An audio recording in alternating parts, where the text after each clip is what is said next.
For more than 150 years, Trinity University has celebrated human inquiry. Our innovative curriculum is rooted in a distinctive blend of the liberal arts and sciences. Students and faculty hone creative curiosity by answering questions and questioning answers. In a supportive, interdisciplinary environment, they seek ways to build bridges and make connections. And with intentional meaning and purpose, they are driven by a sense of duty to themselves and to the world. Add in opportunities for undergraduate research, experiential learning, and nationally recognized pre-professional programs in business, communication, healthcare, education, and entrepreneurship, you get the full Trinity experience. The liberal arts plus. And while this experience may end with a Trinity degree, it's just the beginning of a lifetime of inspired exploration and perpetual discovery.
Now, ladies and gentlemen, the starting lineup for the Trinity University Tigers.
Good evening, Tiger fans. I'm Brian Jenselson, and we are joined by a very special guest tonight. So Luke Terry is not with us, but instead we have infielder Jack Baker from the baseball team joining us. Hello, everyone. Thanks for having me, Brian, and thanks for tuning in, everyone.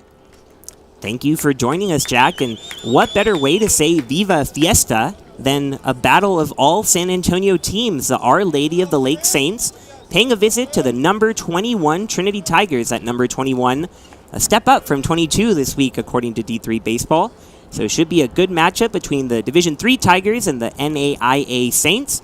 But before we get started, let's take a look at the visiting lineup for the Our Lady of the Lake Saints. Leading off at shortstop, Robert Arredondo. Batting second, the second baseman, Jacob Montejano. Batting third in center field, Jacob Mitchell. Batting cleanup in right field, Francisco Martinez. Batting fifth at third base, Brendan Betancourt. Batting sixth at catcher, Noah Rodriguez. Batting seventh in left field, Tyler Vivier. Batting eighth and at first base, Jared Smith.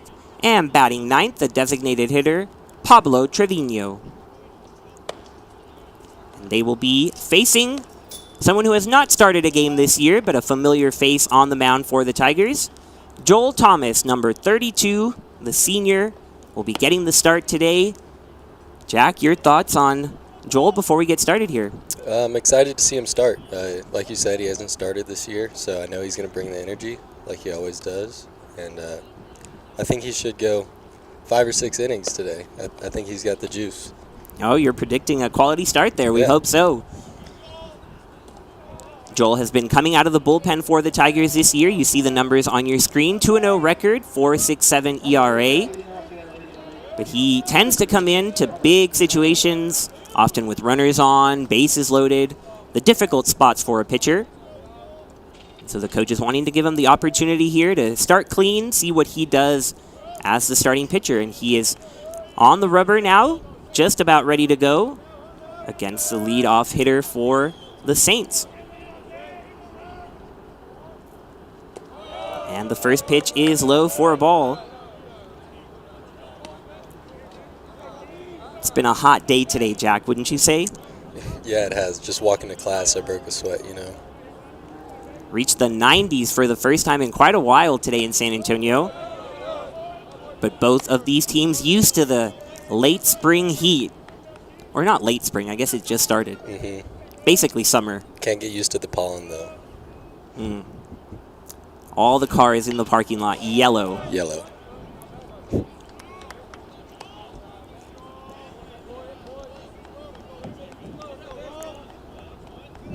Arredondo at the plate for the Saints as we get a little check in from the dugout from the home plate umpire. Went 1 for 3 in the Saints' last game. Our Lady of the Lake getting swept by LSU Alexandria. Pitch on the outside corner for a strike.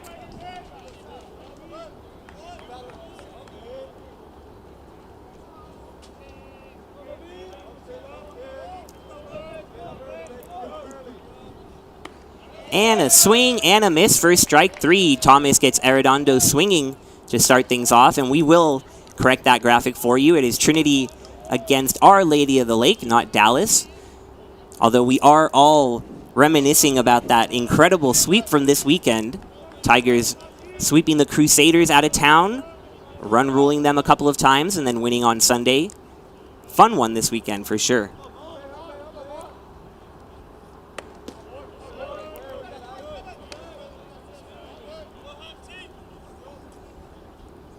Montejano now steps to the plate for Our Lady of the Lake. He looks at a ball 2, count 2-0 to start. If anybody's used to heat, it must be Joel Thomas, who is from Scottsdale, Arizona. As he misses in here, and looks like it might have caught the jersey of Montejano, but no, looks like he'll stay in the batter's box. Just a quick visit from Tyler Pettit here. What usually goes on in little visits like that to the mound, Jack? With Pettit, you never know. He's a correctional guy. He likes to have a good talk, but with Joel, he might be a little more up front. Tell him to bring it back in right here. We'll see. Thomas falling behind 3-0. There you go. There's a strike down the middle.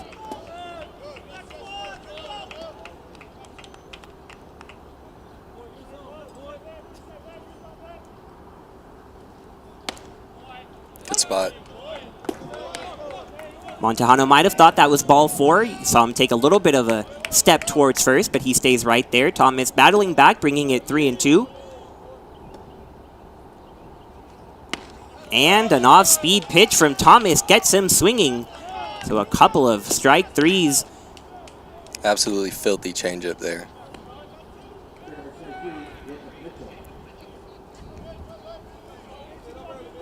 And now Jacob Mitchell comes to the plate. The real power bat in the middle of this Saints lineup.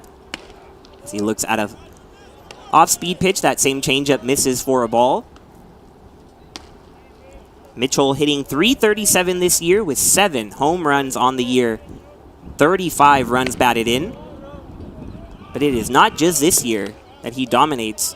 He is the all-time leader in home runs for his school with 21.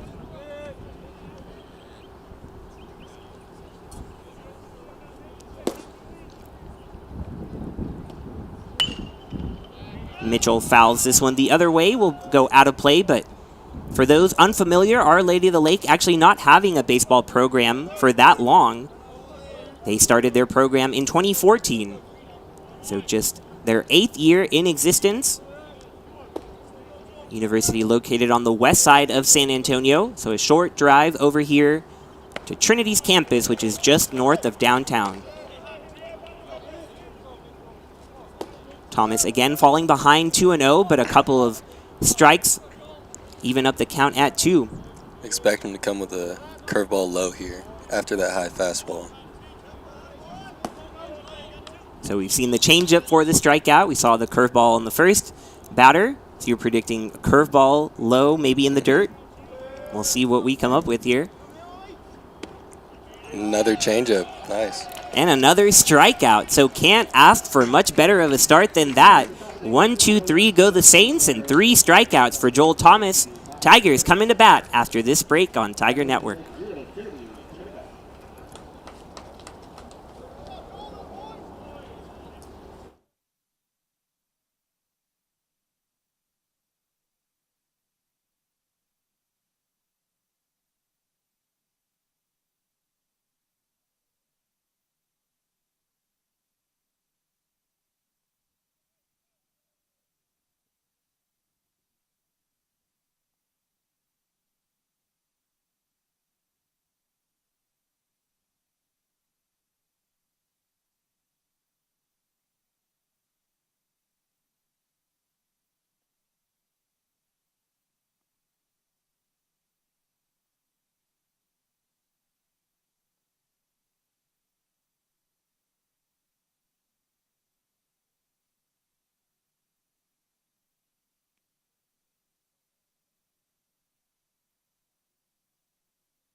Welcome back to Tiger Network.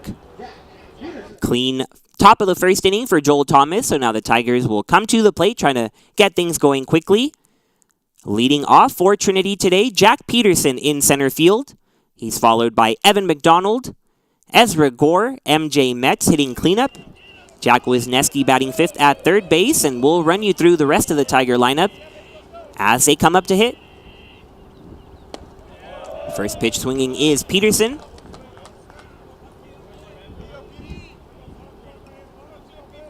Peterson and the Tigers going up against John Ortega II for the Saints.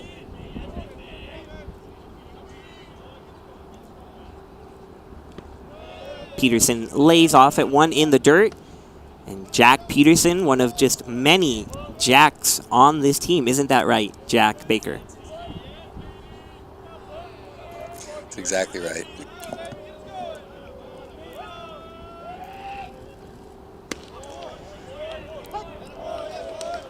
Can get a little confusing when I'm out there and I say, hey, Jack, and then I'm like, wait a second, I'm going to have to specify even further. Lots of confusion in the dugout when someone yells Jack. A lot of heads turn. So what's the solution? Last names. Jack Peterson, for example, we call him JP. People address me as Baker very often. Vonderhaar, Vondi. Wiz. Well, that time he said JP, right? Mm-hmm. JP goes down swinging to start the ball game. Similar to that changeup we saw off the arm of Thomas, Ortega seems to have that working, at least at the first batter, and now he'll face Evan McDonald.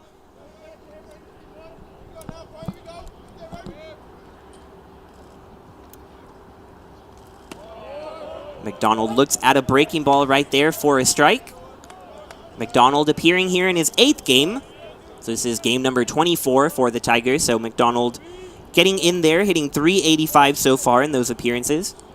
Last played against Centenary, where he went 1 for 3 and scored 2 runs in game 2 of that series against the Gents.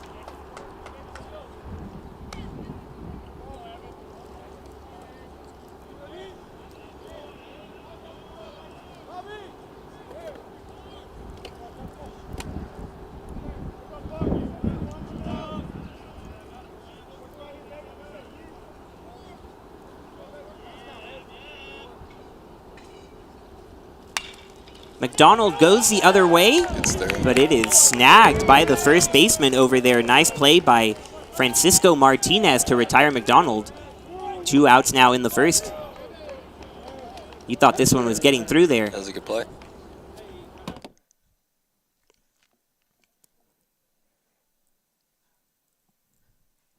And that'll bring up Ezra Gore with 2 outs and nobody on, which we have seen so far this season.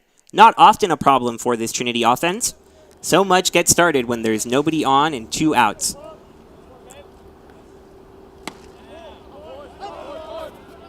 What is the mindset when there's nothing going in an inning? Is there talk about let's get a rally going here with 2 outs, or what's the discussion? Always. I think we put a big emphasis on getting it to the next guy. You know, whatever it takes, whether it's a walk,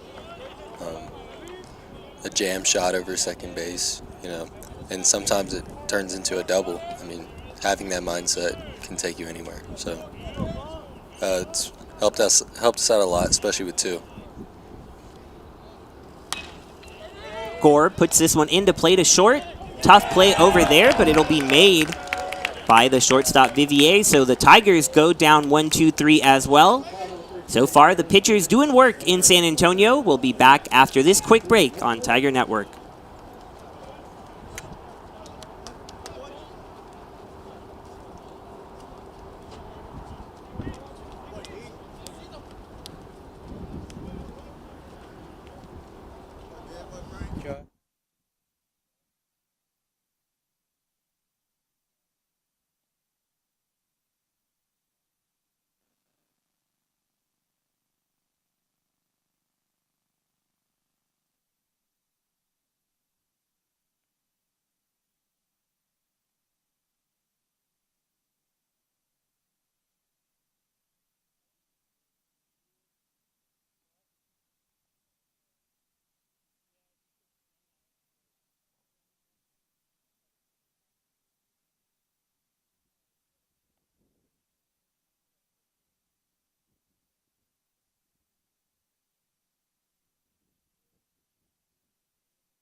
Joel Thomas back on the mound here, getting ready for inning number 2.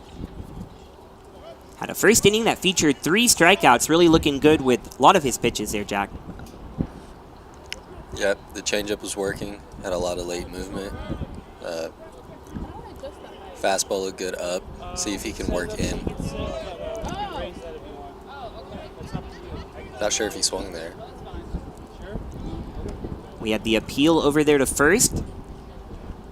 Man, you should have felt it earlier. It was brutally hot. Like, this is amazing. You lucked out for sure. Francisco Martinez at the plate. Like, we didn't Goes by the nickname Frankie. He looks at a strike there. 5:30. It was so excruciatingly hot. So, Martinez, one of many San Antonio natives in the lineup for the Saints. Cool, thanks. As Thomas loops in a breaking ball that just misses high for a ball. Martinez went to South San High School, South San Antonio.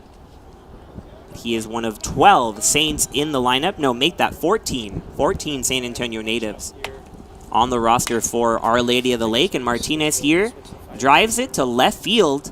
McDonald underneath it. And that's out number 1 in the second. Looks like he got a good swing there, but it stayed up long enough for McDonald to get underneath. Mentioned it was pretty hot all day today in San Antonio, but it has gotten a little windy. Might be able to hear that as well. You never quite know what can happen in San Antonio. If you don't like the weather, just wait a couple of minutes. Another close one nearly hits the Saints batter, but staying in the box will be Betancourt. Betancourt, another San Antonio native out of Veterans Memorial High School. Looks at a ball outside. So those 14 San Antonio natives for Our Lady of the Lake, that compares to 4 San Antonio natives for Trinity. A couple of those Jacks we were talking about, Wisniewski and Vonder. No, Wisniewski from San Antonio. Vonder are not from San Antonio. He is from Washington. That is very much not San Antonio. But was confusing it with the fact that Nathan Brolick also went to high school with Wisniewski. So just thinking of those close ties. It's the Jack effect. So many Jacks, it causes confusion. Definitely.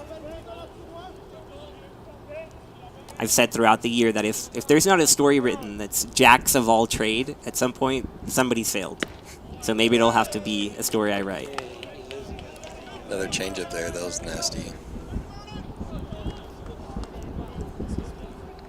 And it looks like we have the updated scoreboard. Still says Dallas. It is Our Lady of the Lake, but we have the updated count and outs, and update it with another strikeout. Thomas really feeling his off-speed stuff. Even you see him with a little smile as he comes off the mound there. Enjoying retiring the first 5 batters for the Saints. I think so far this is exactly what the coaches were looking for. Last time Thomas was out there, he pitched 2 2/3. Gave up a run on 3 hits against Centenary over there in Shreveport. But again, that was coming out of the bullpen. So 7 appearances this year for Thomas. All of them have been coming out in relief. But getting the feeling that perhaps he would be better off in a starting role. Testing it here in this midweek game. And he is attacking the zone, getting ahead. He's ahead 0-2 here on Rodriguez.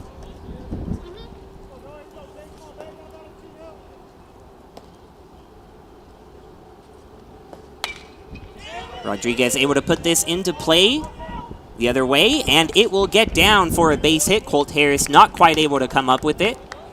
So after the first 5 are retired for the Saints, they get a base runner with the single.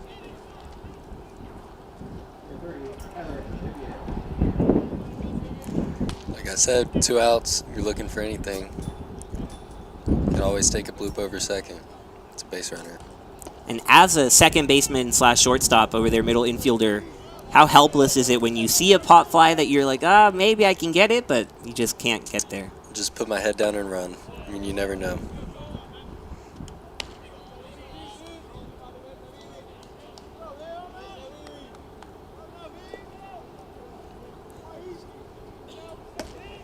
Trying to keep the 2-out rally going is Tyler Vivier. Looks at a ball outside. Tyler going to East Central High School. As we keep the San Antonio theme going, we'll try to highlight everyone from the area. Very cool to have two San Antonio schools face off against one another as the ball gets away from MJ Metz here on the pickoff attempt. So the runner Rodriguez moves over to second. The Saints trying to cash in on that 2-out opportunity.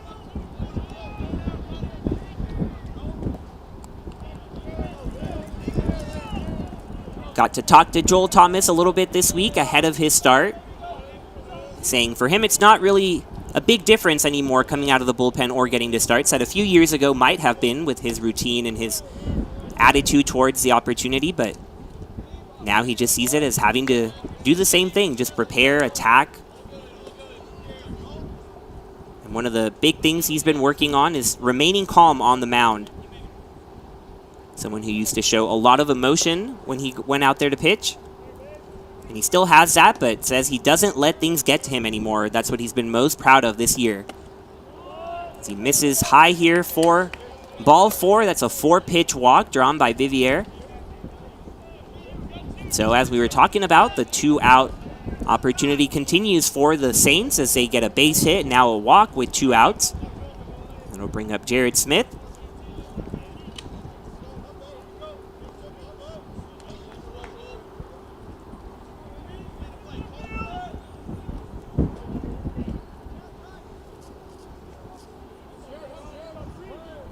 Smith having a good afternoon against LSU Alexandria. Went 2 for 3 in that loss for the Saints.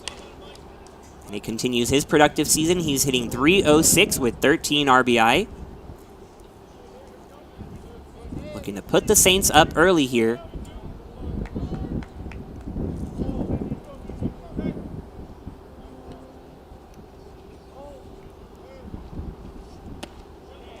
Change up from Thomas. Called strike 2, so Smith maybe not expecting that 0-1 changeup in the zone. Now he's behind 0-2. Couple of runners on first and second. 2 outs in the top of the second inning. Pettit wants it high, he gets it. But Smith able to foul it off towards the Tiger bullpen to stay alive.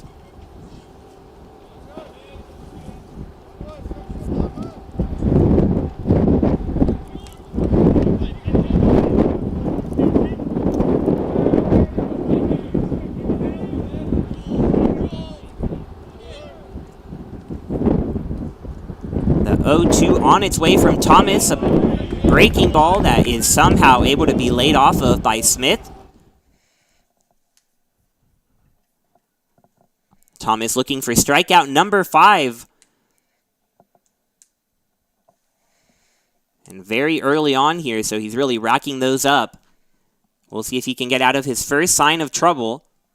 Runners going, Pettit throwing to the runner at second. Harris unable to stop it. Ball's going to get into the outfield, and the Saints are going to score their first run of the evening. So Our Lady of the Lake trying to cause some chaos on the bases, and they succeed at doing just that. Rodriguez and Vivier taking off on the double steal. Pettit trying to get the runner Vivier at second, the trail runner. But the throw in the dirt, Harris unable to block it. And Rodriguez takes advantage and moves on home.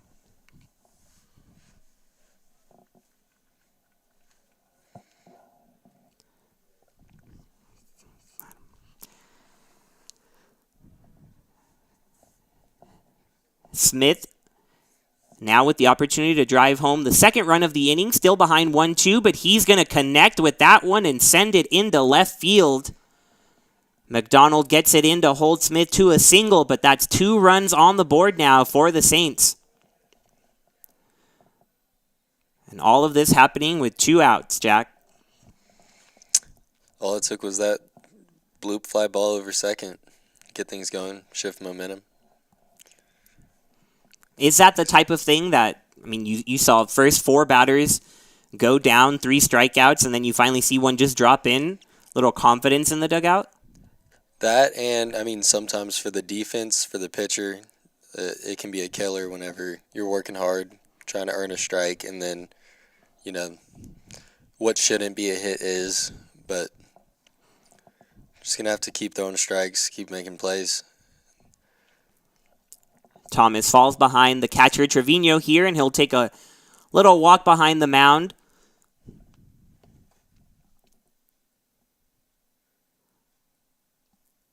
And he's going to receive a visit here from pitching coach Dave Smith. It was all clean here in the top of the second. Joel had struck out 4 Saints. There were 2 outs, nobody on before a little bloop single, like Jack was mentioning. Got down into center field, followed that up with a walk. And then a double steal attempt that saw the throw go into center, got Our Lady of the Lake on the board. And now 2-zip Saints after the RBI single from Smith.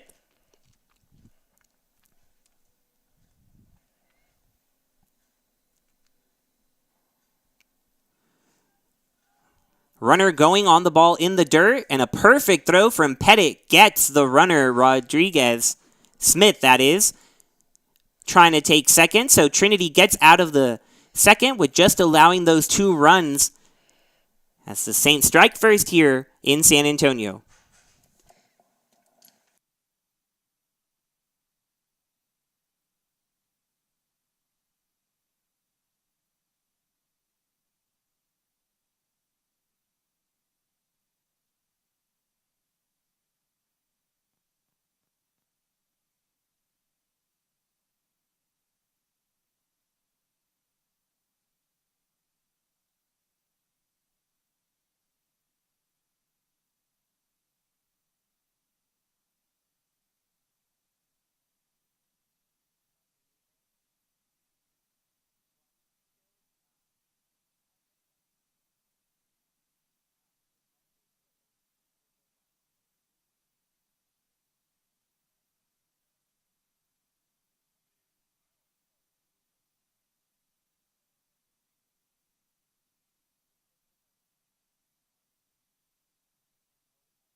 Tigers have some work to do here as they fall behind 2-zip in the bottom of the second.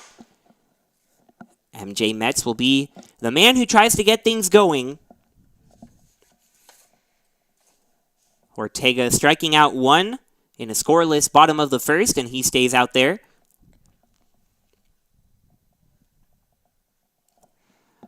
First pitch breaking ball lands for a strike. Ortega on the mound with that scoreless first inning, now up to 11 innings thrown this year, and he has still yet to allow a run. An earned run, that is. Through 11 innings.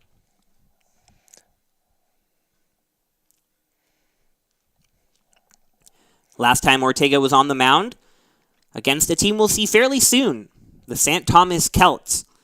Ortega went 2 innings and, of course, did not allow an earned run, as the Saints got a little bit of a rematch against a team they used to see a whole lot of, as Metz grounds it to short. Another play on the run there by the shortstop, and Metz is retired. Vivier making it look easy at short.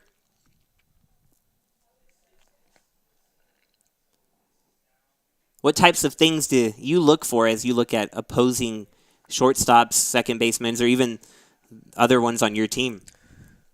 I know we always look at the arm, obviously, just so you know, hitting the hole or if they have to backtrack to make a play in the outfield and throw it somewhere. But I mean, like you said, with him moving through the ball very well in 2 plays and a quick transfer and release. So, I mean, it helps to know what kind of infielders you're playing against. If you want to apply more pressure on one side of the infield, hit hard ground balls,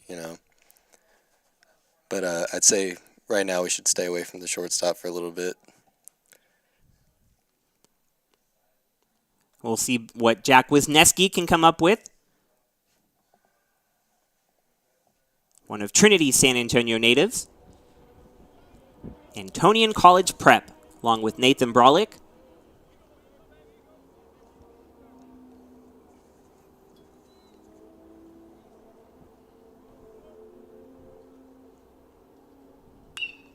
Wisniewski lines this one down the right field line, and it's going to stay fair. Wisniewski going to take second, and he'll hold up there. The first base hit of the evening for the Tigers is a double from Jack Wisniewski.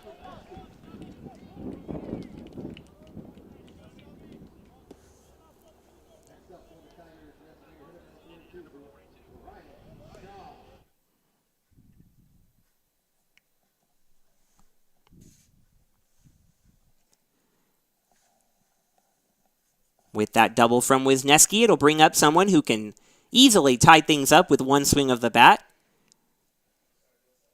Our resident Rice-loving power hitter, Brian Schaub. Already with 5 home runs on the year after 14 a year ago. A check on the runner, Wisniewski, a close play there. But he dives back in safely. Don't know if you got to see some of those videos, Jack, but we aired them on the broadcast this weekend. How Schaub and his teammate Garrett Ayler both came from Richmond to Trinity. And one of the little blooper videos we showed is their inclusion of the rice cooker during their media day photos. Yeah, I got to watch it. It's an awesome relationship. Good guys. A fun video to watch. Have they ever made you rice? They haven't, unfortunately. Schaub gives me a lot of recommendations for meal planning, things like that. Unfortunately, I haven't got to sit down and have a meal with him. We did split a cookie tote from McDonald's. It's 13 warm cookies, and I think we finished in about 5 or 10 minutes. Wow. It was very impressive. Yeah. Guy can eat, but he can also hit, so I'm excited to see what he does here. It's what we talked about. I mean, whatever he's eating, we want to get some of it. Yeah, I mean, when you see that much strength and power, how can you not? So you're telling me he's never invited you to Las Palapas either? No, he hasn't. I didn't know he ate at Las Palapas. It's apparently a big deal in his circle. Might even earn him a NIL deal. You never know. You never know. But yeah, the deal is that they go usually weekly for Bible study. Actually started by Wisniewski over there at second after that double. Someone you remember is from San Antonio, so he knows the area, knows the best restaurants in town, and he suggested Las Palapas to Schaub and Ayler for Bible study. And that's where they go. They have their orders memorized and everything. I'll have to give it a try. You know, I'm a, what's it called? Taco Palenque. Yeah. Chris and Joe, 2 guys on the team. Might see them later. They always take me to Taco Palenque, show me some San Antonio culture. Not many in other areas, at least, but I don't know, maybe there's a rivalry there? There may be. There's a lot of good Mexican restaurants, taco spots in San Antonio. So it kind of defines your personality, which one you like best. I think so. I think it does. I've learned to like the taquitos and street tacos a lot. So been bouncing around a few of those places. Asada or chorizo? Like bistec and chorizo. There you go. A little bit of both. Mm-hmm. Schaub skies this one to center field. Wind blowing out, but there was enough room to work with for the center fielder, but he gets behind him. Wisniewski was holding up at second, assuming that was a routine fly ball, but instead, it's a double for Schaub and Wisniewski over there at third. We'll get a look at this replay. Betancourt, the center fielder, going back on this fly ball. You see the flags right behind him, that Texas flag, the American flag blowing out, and Betancourt just didn't see it. So now the Tigers have runners on second and third, and not many people you'd rather have at the plate right now than Colt Harris with this opportunity. That's not a typo on your screen, hitting .400 still in this his 18th appearance on the year. And he swings at the first pitch, and he's going to drive it into the gap. Schaub is going to come around to score behind Wisniewski, and just like that, the Tigers have tied it up at 2.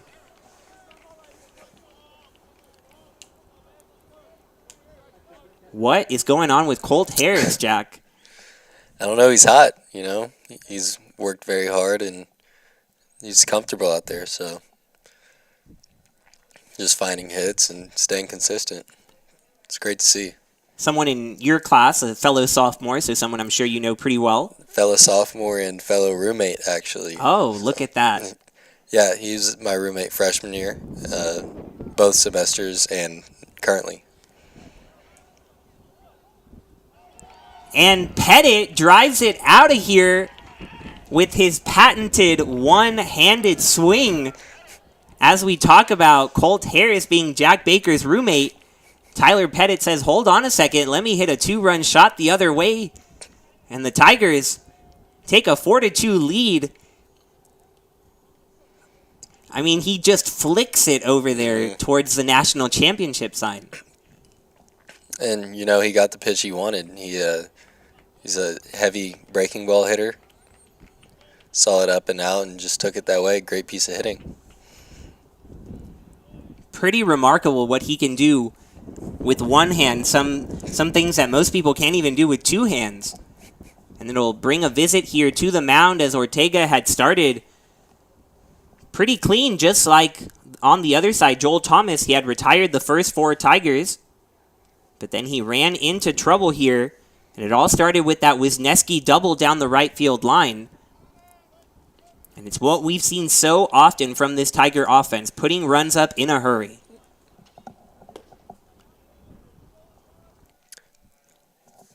Do you have any guesses, Jack, as to how many games in a row Trinity has scored more than 10 runs?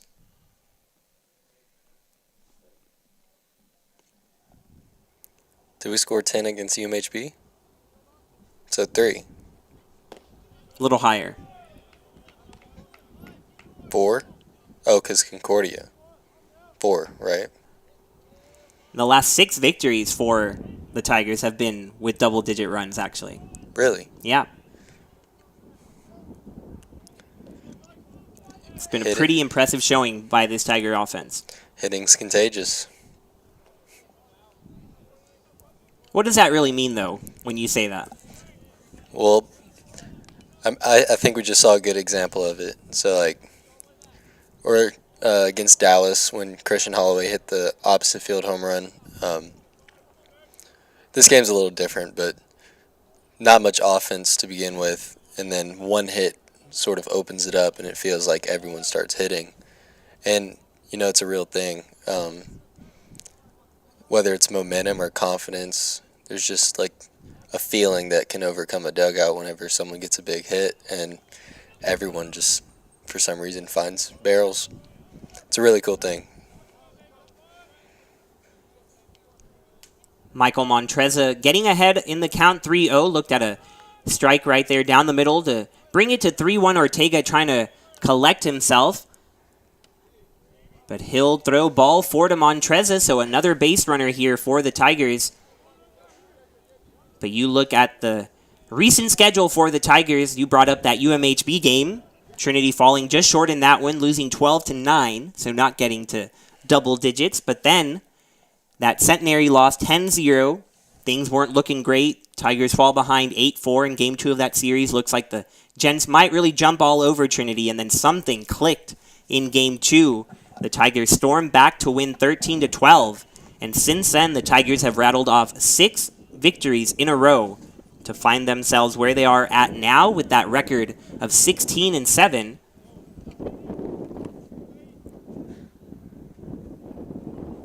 overall record of 16-7, but most importantly, record of 8-1 within the SCAC, the Southern Collegiate Athletic Conference. Tied atop the SCAC with Texas Lutheran.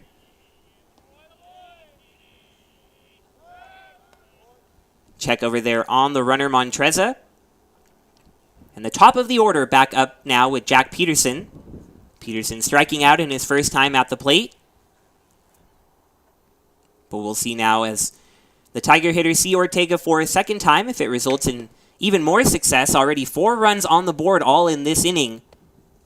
As the ball misses high, Peterson with Montreza over there at first. Lots of speed on base and at the plate.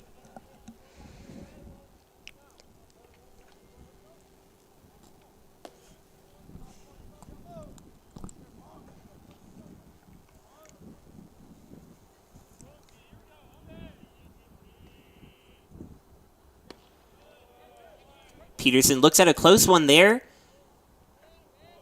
Umpire says it is ball 2, so 2-1 the count.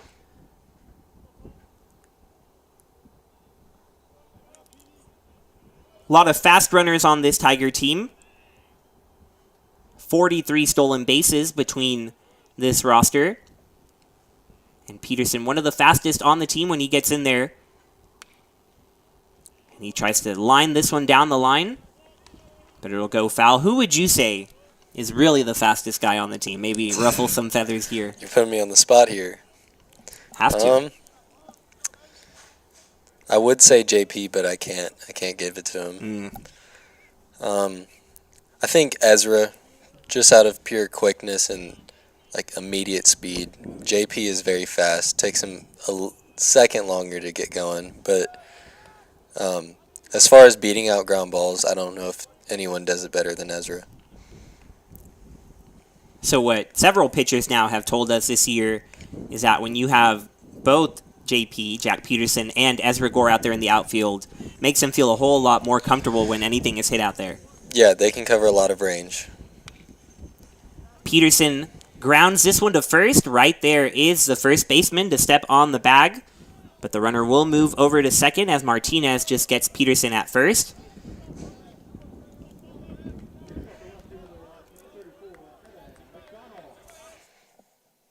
Nice job there by Martinez, just putting a body on it and getting the second out of the inning for McDonald now to try to drive in a 2-out run.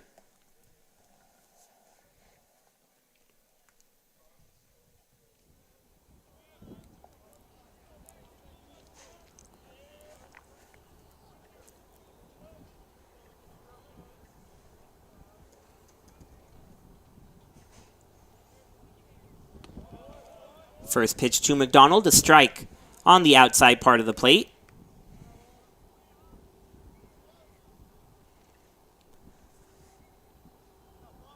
These runs, the first earned runs allowed of the year off Ortega. The freshman from Harlingen who had had a fantastic start to his season. And that breaking ball is driven to left field. McDonald getting a good piece of it and knocks it off the wall. We get a look at that speed of Montreza scoring from second on the double from Evan McDonald. The Tigers now up 5-2.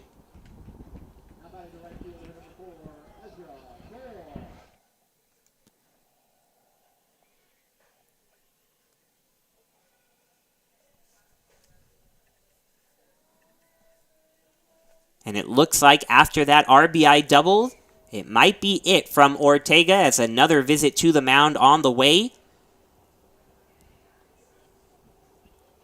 And it will be it for the starter. So the Tigers getting to Ortega here in the bottom of the second. Already 5 runs on the board. Another sitting out there at second. We'll take a break on Tiger Network and be back to meet the new pitcher for the Saints.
pitcher on the mound for the Saints, Lane Klosterman. Klosterman, the junior from Raymondville, Texas. And he'll try to get out of this long bottom of the second inning. First pitch to Gore fouled straight back.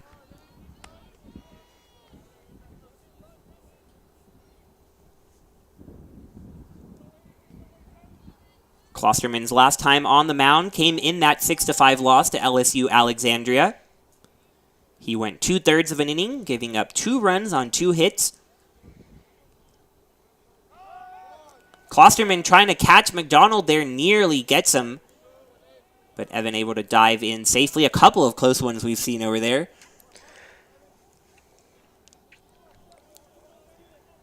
Just getting in there. Yeah, he was safe. Stuck the hand around the tag. And Gore crushes this one towards the gap, and that's going to get down. The center fielder able to cut it off before it gets in that gap into the wall. So Gore stays at first, but another run batted in for the Tigers. Make the score 6-2 as the Tigers keep pounding the baseball here.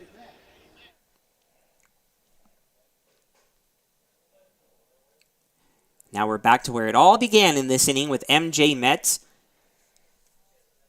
Tigers now having batted around in the second. And it all started so casually with Metz grounding out to short. We were talking about that good play from Vivier. And it has snowballed now into 6 runs on 6 hits. And not many of them have been cheap. They have been hard hit throughout.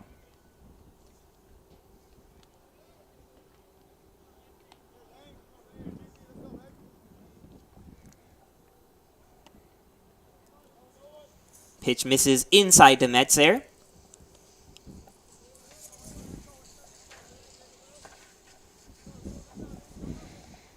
The Saints came into today's play with a record exactly at 500, 18-18.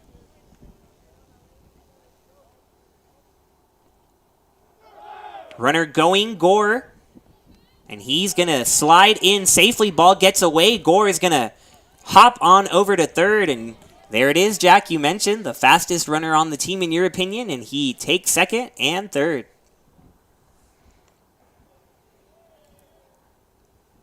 You know a little bit about stolen bases yourself. You had the tie for the team lead last year, 8 stolen bases.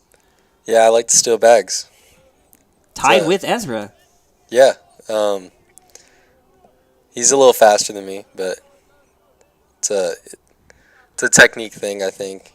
You know, getting a good jump, sliding as well. I don't think I'm going to race Ezra anytime soon, but I'll keep stealing bags. We hope so. As much as I'm happy you've joined us, I look forward to seeing you out on the field, hopefully soon.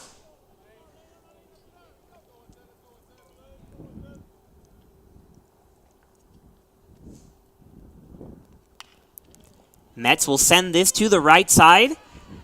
And it's going to get past the diving attempt of the second baseman and drive in Gore from third. Montejano giving it his best effort. But the hits just keep on coming for the Tigers. Make it 7 hits and 7 runs in the bottom of the second.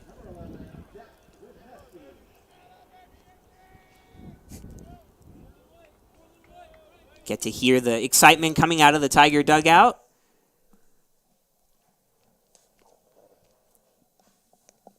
But Trinity is riding high. 6 victories in a row. In each of those games, scoring double-digit runs.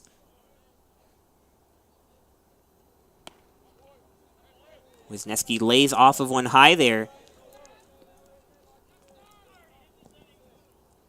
But it's just seemed like a different team ever since they were able to come back against Centenary. Coach Dave Smith telling me that could have very well be the turning point of the season, and so far it seems like it might be that. As Metz joins Gore in the stolen base column, he'll steal second. And you know, Luke, Terry, and I spoke a little bit about this weekend how there's no way players are keeping track with their stats in-game, knowing what they're doing in certain categories, but I don't know, knowing that Ezra tied MJ Metz for the stolen base lead with his stolen base, and then Metz just happens to take one right after, he has to feel it. With stolen bases, he might have known. MJ loves to keep track of his stolen bases. He's fighting for that title, honestly. I think it's because he knows he can surprise some people with it. But also, I'd like to say that the turning point for the season has to be Jack Wisniewski shaving his mustache. I mean, you could say centenary, but his mustache was right behind it. I mean, that thing was serious. I know you saw it in the picture there. But yeah, he's a whole new man, whole new team, you know. Do you remember exactly when he shaved that? I do remember seeing that. It was pretty early on. I want to say it was right before, maybe a week before centenary. You know, there's always a lot going on with Wisniewski as he drives it up the middle here. Vivier going to be able to get that, though, so we'll have to talk about it the next time he comes up. But it looks like the return of the no batting gloves look for Wisniewski. Yep. He had some on this weekend. Don't know what that's about, but we'll have to talk about it later. As the Tigers finish this second inning, 7 runs on 7 hits. Quite the opportunity taken advantage of for the Tigers as they drive the starter out of the game. We'll be back for the top of the third here in San Antonio.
Joel Thomas must be feeling pretty good about the new score on the board. He went off the mound trailing 2-0, but his offense putting 7 runs up there. And now he's on the mound with a 7-2 lead as he throws a first pitch ball to Trevino. Trevino was at the plate with an opportunity to drive home a run when Smith was thrown out at second trying to steal. So the number 9 hitter gets his first opportunity. Most of this lineup pretty consistent for Our Lady of the Lake. But Trevino, someone who has not played as much as his teammates, so this is his 14th game behind the plate. The catcher hitting .231 on the year. He chops this one. Thomas gives it an effort. Instead, Montreza comes in from shortstop and gets Trevino. So the good shortstop play continues from both sides here.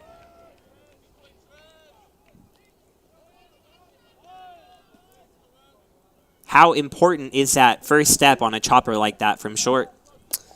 It's really important. When you see the ball hop up high, you know you got to come get it. He broke early there and got a good bounce, so it's a good play.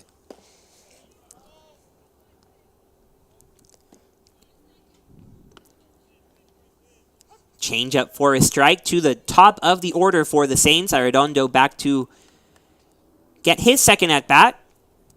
He struck out his first time, as did the 2 batters behind him. Thomas striking out the side in the first, and he's looking a whole lot like he did then with that curveball for a strike. Now 0-2.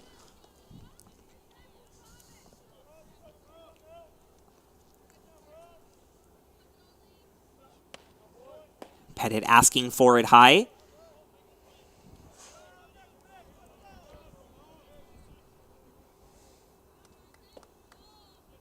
Arredondo still behind 1-2 here. And he'll take this 2-strike pitch up the middle and into center field for a base hit. Harris gave it an effort, but it'll be a single from Arredondo. 2-strike pitch catching a lot of the plate there. Yeah, I was surprised they went back to the fastball there. I was going to guess curveball in the dirt again, but You have to say your guess before the pitch, Jack. Next time. next time he might throw it. Montejano trying to not get to 2 strikes, swings at the first pitch, chops it foul.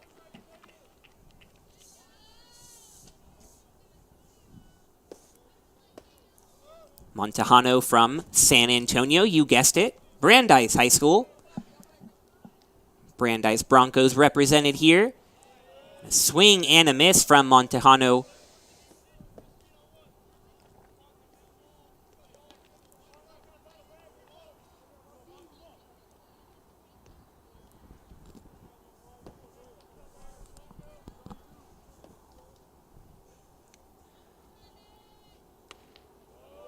Oh, 2 pitch looks like a changeup that misses outside. So you've been quiet over there for a second. I thought maybe with 2 strikes you'd predict what the put-away pitch is going to be. Maybe a fastball up and in here. Probably wrong, but we'll see. Curveball.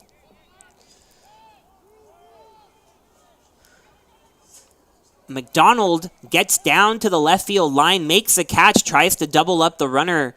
Arredondo, it'll be just late, but a nice job by McDonald ranging over to catch that one in fair territory. Hung up there a long time.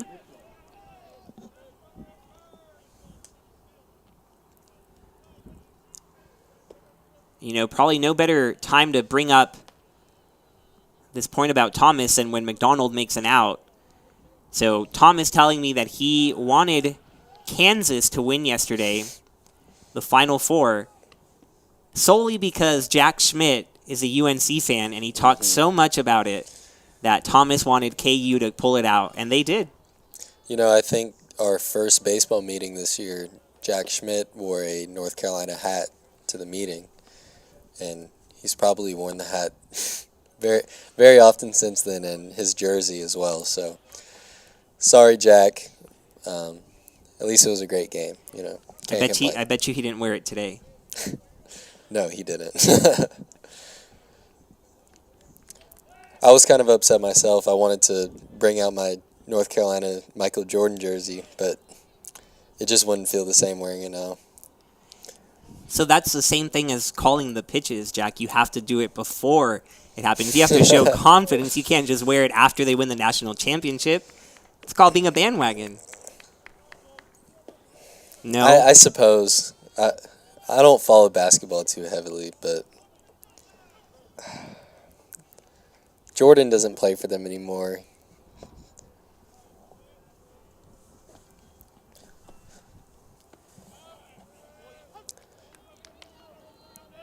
Jordan does not play for them anymore. I bet they wish that he did.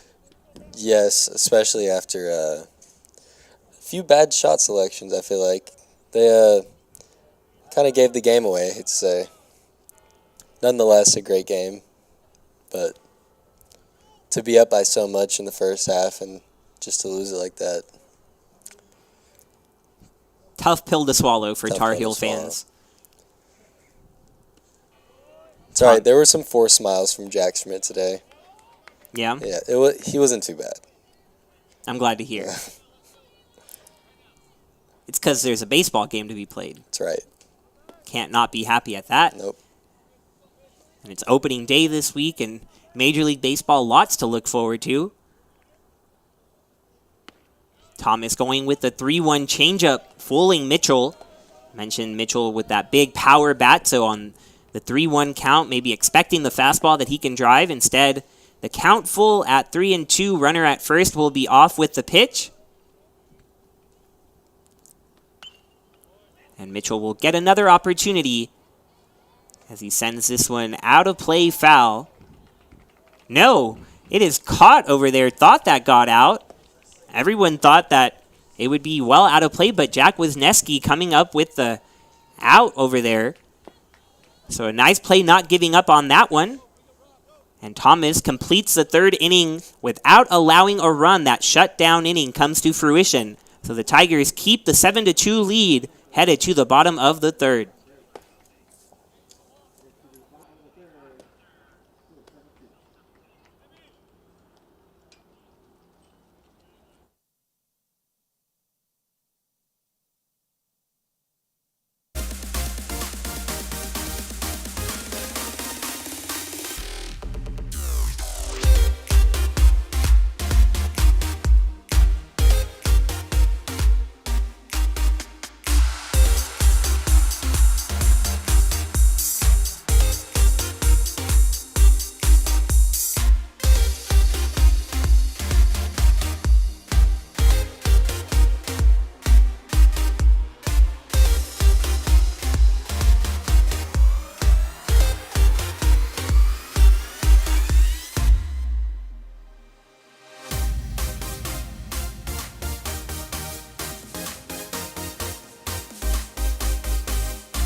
Brian Schaub will start things off here in the bottom of the third, facing Lane Klosterman, who came in from the bullpen in that second inning.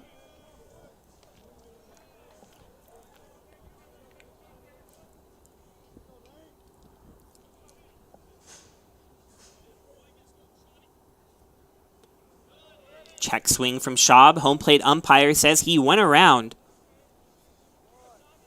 Schaub right in the middle of the 7-run rally. He doubled to right center, but it was an unconventional double.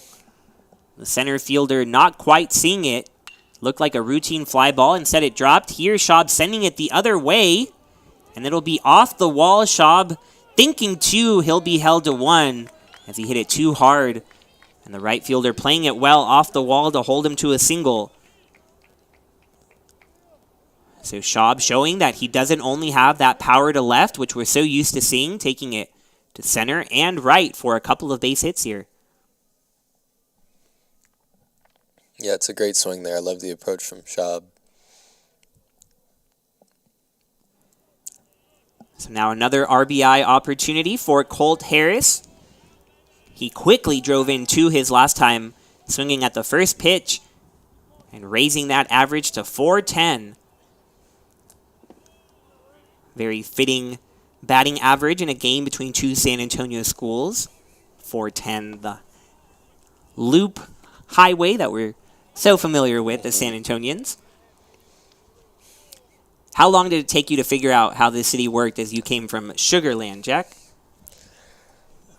Well, I'm still figuring it out, unfortunately. I don't drive too much. When I do, it's normally not too far. But I will say there were a few exits that surprised me. But overall, yeah, not too bad. It's a very interesting setup. I'm still figuring it out as well, and I've lived here now 18 years. But 410, 1 loop, 1604, a bigger loop. 281 goes right through the middle of those. Then you got I-35, I-10, cutting right across the city, north and south for I-35, I-10, west to east. And that's all you need to know, really. Unfortunately, I'm terrible with names, with road names, so I just kind of use my muscle memory to get around. Well, just remember, if you need to get on 410, it's the batting average that Colt has, so You'll remember it now.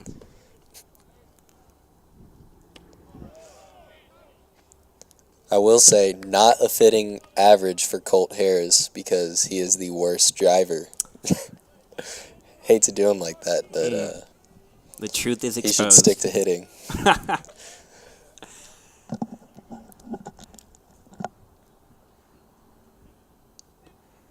I'm sure Tiger fans would be just fine if he stays at the plate and stays on campus. Must be how he is hitting so well, just always in the cage, I'm sure. Yeah. Since he can't go anywhere if he can't drive.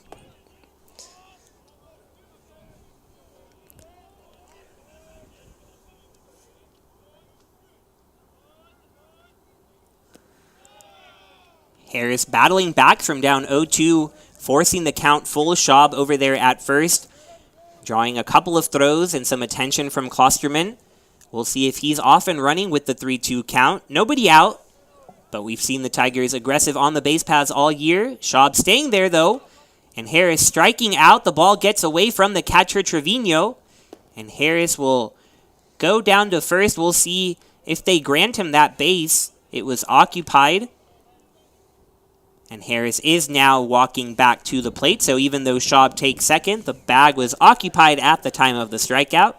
So 1 out with the runner on second.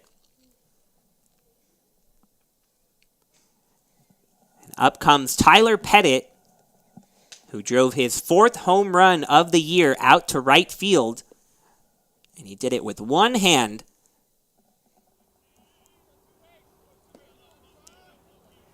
Might be something that forces us to get a counter. You know, another one of the jacks on the team is Pettit. Hits this one hard on the ground. The shortstop, Vivier, though, right there to retire Pettit. Jack Martinez of the infamous hat counter We have you haven't seen that, Jack? No, I haven't. No, we have a graphic that's a little hat counter. Every time his hat falls off on the mound, we add a tally. Last time he started, 16. Oh, there you go. The control room has it up for us. Nice. So hats off, currently at 0. But maybe we need a counter for Tyler, one-handed home runs. Pretty sure Jack Martinez, his hat fell off when I hit a home run off of him in the fall. Ah. I hate to bring it up, but I have video evidence. I'm sure you hate to bring it up. I'm sure you really had a hard time remembering that one. Yeah, I only watch the video every now and then, but his hat did fall off. It's interesting because we noticed that it usually came off in situations where he was throwing pretty hard, pretty well, stressful situations, which he does so well in. It's normally the fastball up, I think. It didn't fall in this past time he was on the mound, but he was only out there for an inning. Maybe he hasn't cut his hair in a while.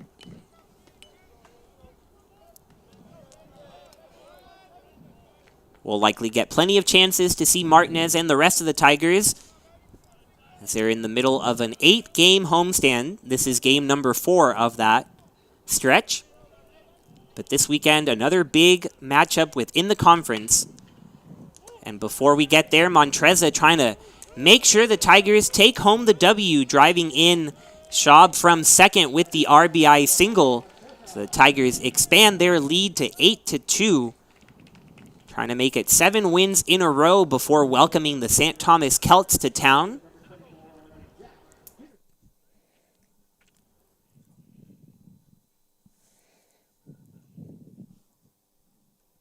Just seems pretty automatic for this Tiger offense at the moment. An offense that scores 9 runs a game. Not only good enough for the best in the SCAC, that ranks in the top 50 nationwide. It's really climbed over these past couple of games with all those double-digit outputs. Peterson lays off of the breaking ball high. Peterson, very early on here, just the 3rd inning. But Peterson, the only batter currently in the Tiger lineup without a base hit. Everyone has contributed with a base knock so far, so we'll see if Jack can join them. But he'll have to wait on the pickoff attempt from Klosterman.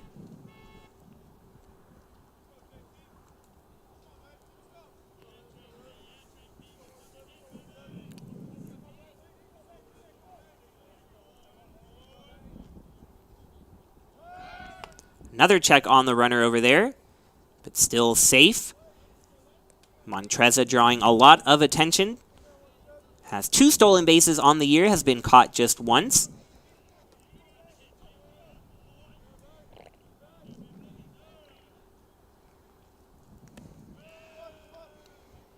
Another pitch misses outside to Peterson.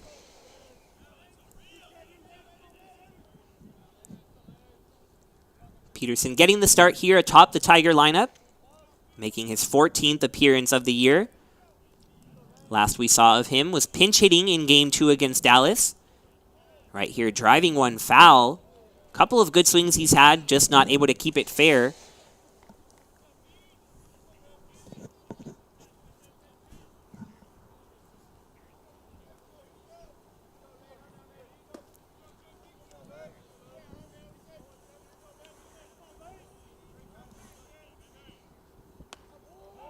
Breaking ball for a strike to Peterson, who I understand is a Minnesota Twins fan. So he must be excited for opening day with brand new shortstop Carlos Correa. Yeah, I'm a Houston fan, so not very happy about that one. But he hasn't talked any trash yet, so. Maybe he knows how much it hurts. But Peterson goes down swinging here to wrap up the 3rd inning. Tigers do get a run on the RBI single from Michael Montreza. Tigers up 8-2 as we head to the top of the 4th in San Antonio.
Frankie Martinez trying to bring his Saints back here. Swings over the top of a first pitch changeup from Thomas. Thomas has had a good outing so far, going 3 innings, striking out 4. Just gave up 2 runs in the second, both of those unearned though. So Thomas still out there here for the 4th, and earlier this week, participating in a fun little game over there at the bullpen. So Joel Thomas and Corey Cater. We talked about this during Corey's start, but worth mentioning again. Joel and Corey competing in a game of horse bullpen. What exactly is that, Jack? Do you know the details? Yeah, a little bit. Basically just trying to compete to see who can hit the spot the best. And we got a bunch of the team members over there to bring some energy and cheer them on, distract them a little, even talk a little trash. It was really fun. So horse bullpen, just like the game of horse on the basketball court, trying to match the opposing pitcher in the spot that they hit, as Thomas hits his spot there with the changeup. But one guy throwing a certain pitch in a certain location, and then the next pitcher has to hit that exact same spot and pitch. So nice little way to get the competitive juices flowing and the team involved, simulating an environment on the road, and it certainly seems to be working for Thomas, who strikes out Martinez here with the changeup. A lot of good changeups in that at-bat right there. I have to say the changeup is my favorite pitch. When it's at its best, there's just nothing better. I agree. I think it's the hardest to hit. Looks just like a fastball, and then it just drops off the table a little bit like that. Mm-hmm.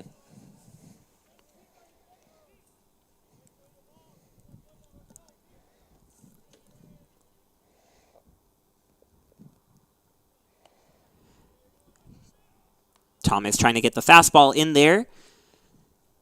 Betancourt lays off of it. Count 1-1.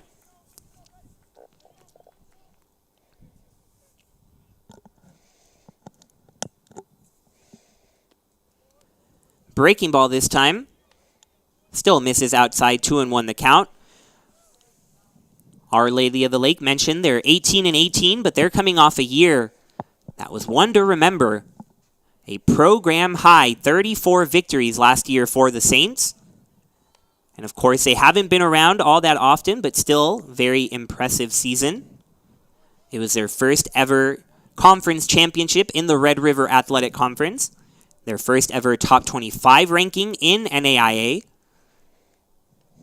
And all of it coming under head coach Brian Ogney in his 5th season as head coach for the Saints. So a talented squad coming in to Trinity to face the Tigers. Betancourt able to lay off to draw the walk. Trinity head coach Tim Scannell even telling me that this is always one of the top teams the Tigers face every year. And ever since the Saints did become a baseball program in 2014, they have faced off against each other several times.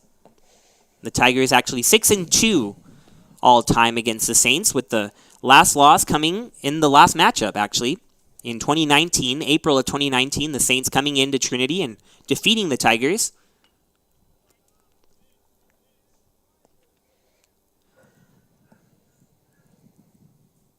Rodriguez fouling it off here. Home plate umpire paying the starter, Thomas, a visit. Not sure exactly what it is about. Maybe just to give him the ball personally. Interesting. Any idea what that might be about? I'm not sure. I'm trying to figure it out. It almost looked like he had something to say there. Sometimes you see the catcher go out, or I guess the umpire if somebody was hit with a foul ball, but I didn't see anything there. Could have been a suggestion for the next pitch, maybe. That'd be nice. Yeah, maybe he saw something Pettit didn't. And he didn't want to tell Pettit that directly.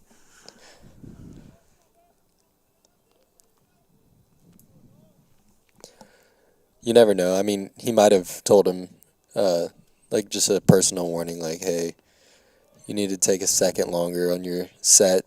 It was almost a balk, or who knows.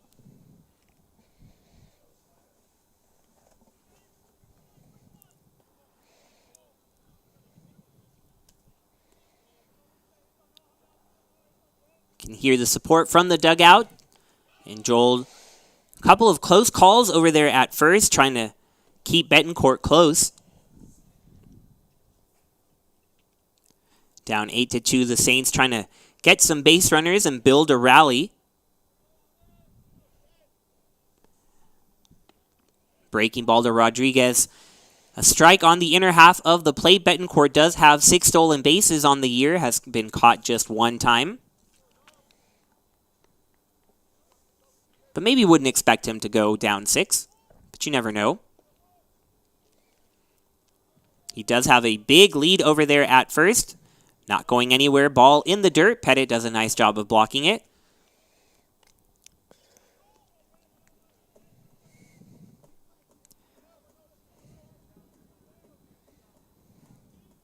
Rodriguez taking a breath outside the box, now stepping back in.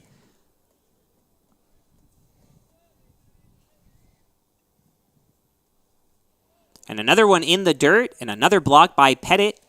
Betancourt still not going anywhere there. How much communication is there in a situation like this between the middle infielders, the pitcher and the catcher, and of course the first baseman, I guess, when there's a sense that a runner might go? A little bit. Sometimes it starts with the first baseman. If they notice a big lead or he was a little jumpy. Right here, it won't matter what lead Betancourt takes as Rodriguez able to line it into left. But as a middle infielder, you're kind of just keeping an eye on it over there, see if you have to cover. Yeah, I mean, as the middle infielder, you're always ready, obviously, but just either a hand signal or a little talk with the other guy, trying to make sure you're set on who's covering. And, I mean, you saw Pettit block 2 balls and immediately ready to throw. So with him, he's always looking. So it's really just all being on the same page with who's covering.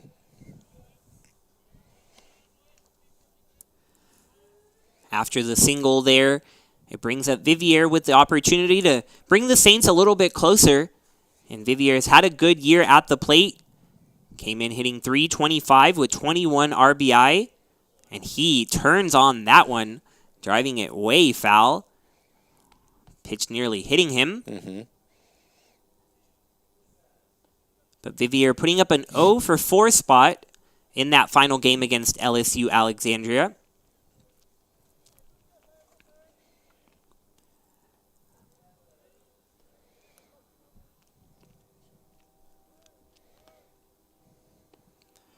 Another beautiful changeup from Thomas gets Vivier to swing over it. And the count 1-2.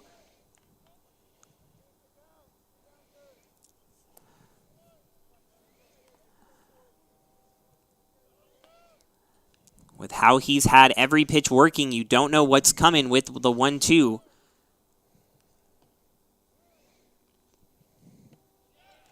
And it gets Vivier swinging.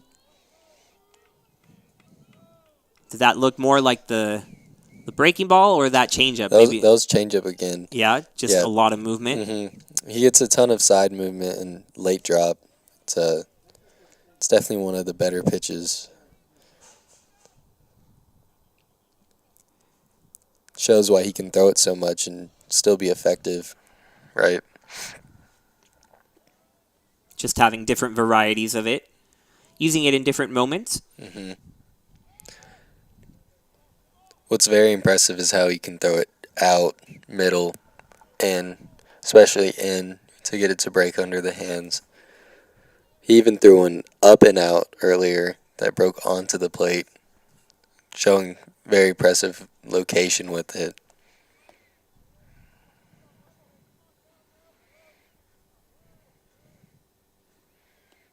Goes right back to it, throws it for a strike here. Doing wonders.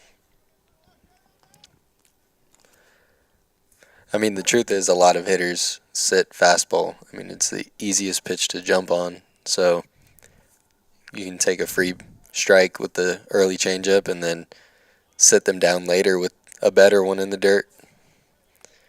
I mean, it's fun to watch when a pitcher is in command. I can only imagine how it feels to be the pitcher who just has everything working right now. You see him loop in that curveball for a strike after the changeup. Now it's anyone's guess as to what's on its way. 0-2. Smith at the plate with a couple of runners on, but 2 outs in the fourth. And it is the breaking ball, and it is strike 3 again. 7 strikeouts on the evening for Joel Thomas, and he continues to tear apart this Saints lineup. Tigers remain ahead 8-2, headed to the bottom of the fourth.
Welcome back to Tiger Network. A new pitcher on the mound for the Saints, Javier de Alejandro. Jack encouraging me to use my Spanish. Sounds pretty good. Sounded great. Very proud. I will not attempt. Like you said, it was your point that these are 2 San Antonio schools. We're in San Antonio. It's fiesta. We got to celebrate.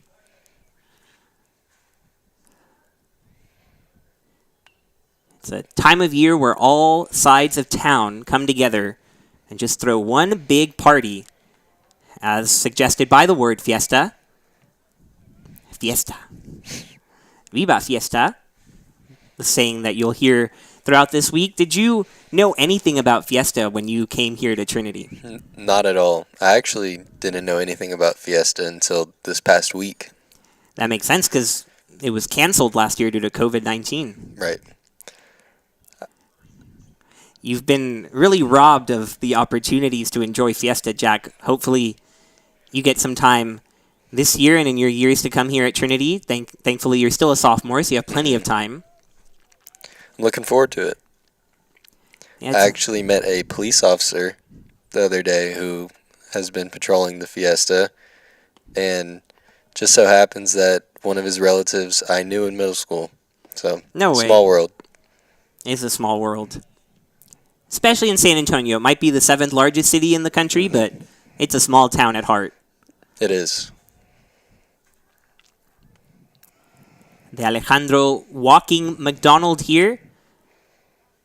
And we know these 2 schools in San Antonio, of course, but a lot of our viewers might not be from San Antonio, might be wondering what Fiesta is all about. It's kind of an interesting concept to explain, but it literally is just a 10-day party in the city of San Antonio. So big of a deal, such a big deal that on Friday, I don't know if you know this part, there's no school in public schools in San Antonio. Battle of Flowers, it's a parade. Nobody in San Antonio goes to school. We will. Trinity will go to school because we're a private university, but the public schools in town, no school, all because of a parade. It's really cool. I didn't know that. And it's a parade that only is celebrated in San Antonio, not even New Braunfels, like just outside, Right. just San Antonio. Lucky kids. Kind of crazy. It's wonderful, though. Growing up in San Antonio, always looked forward to April because you had Good Friday and Battle of Flowers kind of back-to-back, and it's exactly back-to-back this year. I've never seen Battle of Flowers before Good Friday. Usually it's a little later in the month, but this year we have Battle of Flowers and then Good Friday. It's good back-to-back weeks for the kids. We do have Good Friday off at Trinity, but y'all will be in Kerrville facing Shriner, kicking off a 3-game series on the road.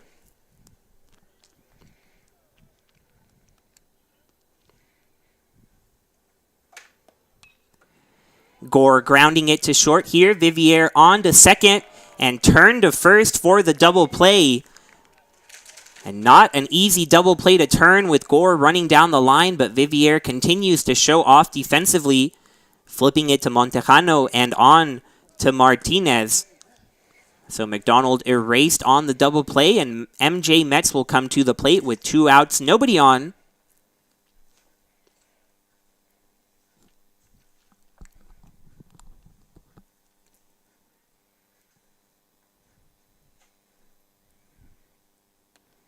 First pitch to Metz, close, but misses for a ball. Have you heard anything about the Fiesta Foods, Jack? No, I haven't. No? God, we got to educate you on that, too. Lots of learning today. So, chicken on a stick. It's quite a treat. Corn in a cup. Esquites. I've had corn in a cup before. Sounds good. What else? Turkey legs. Turkey legs, classic carnival food. Classic. I haven't had a turkey leg in years. We were actually talking about turkey legs the other day. Who's we? Colt, Joseph, Christian, and Matthew Mackey. It's on our list. We might have to go to the festival just for a turkey leg, though. That's all you need. That's all you need. There's so much going on that you can't possibly do it all. You can't eat it all, so you just have to pick and choose. And so, if you go with the goal of getting a turkey leg, and you get your turkey leg, you'll have a good time. What form of chicken is the chicken on a stick? It's like a piece of breaded chicken, so almost like a chicken fried steak. Okay. Or not really chicken fried steak, but just like a breaded piece of chicken, and they put it on a stick, and then they put a jalapeno right on top of it. And they say you're not a real San Antonio unless you eat the jalapeno. I take a little offense to that because I don't eat the jalapeno. I don't love spicy food, even though I was born in Mexico, live in San Antonio, but it's whatever's your taste. I don't find jalapeno spicy. Hot take, jalapenos aren't spicy. That I is just a don't like the hot flavor. take. You don't like the flavor, don't like but it's the not flavor. spicy. Ooh. What is spicy is that base hit from MJ Metz up sir. the middle. Base hit number 10 for the Tigers. That's interesting. You don't find jalapeno spicy. Maybe you're a true San Antonio. I might be putting myself in a bad position here, but maybe I just haven't had a spicy jalapeno. But Could be. I mean, Sugarland, as the name suggests, maybe everything is sweet there. I have some Cajun in me, so I eat some spicy food. Doesn't bother me too much. Cajun food is very spicy. That is absolutely true.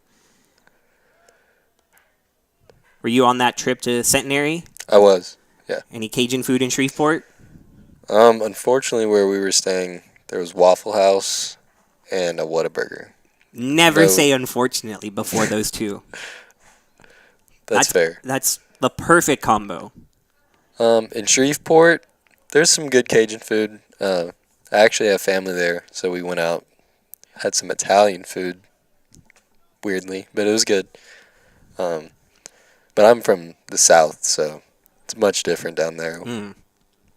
The South, when you say the South of Louisiana, Jack Wisniewski chopping it up the middle, out retired at second, but we're not going to take a break. We need to understand what the differentiation of Louisiana is.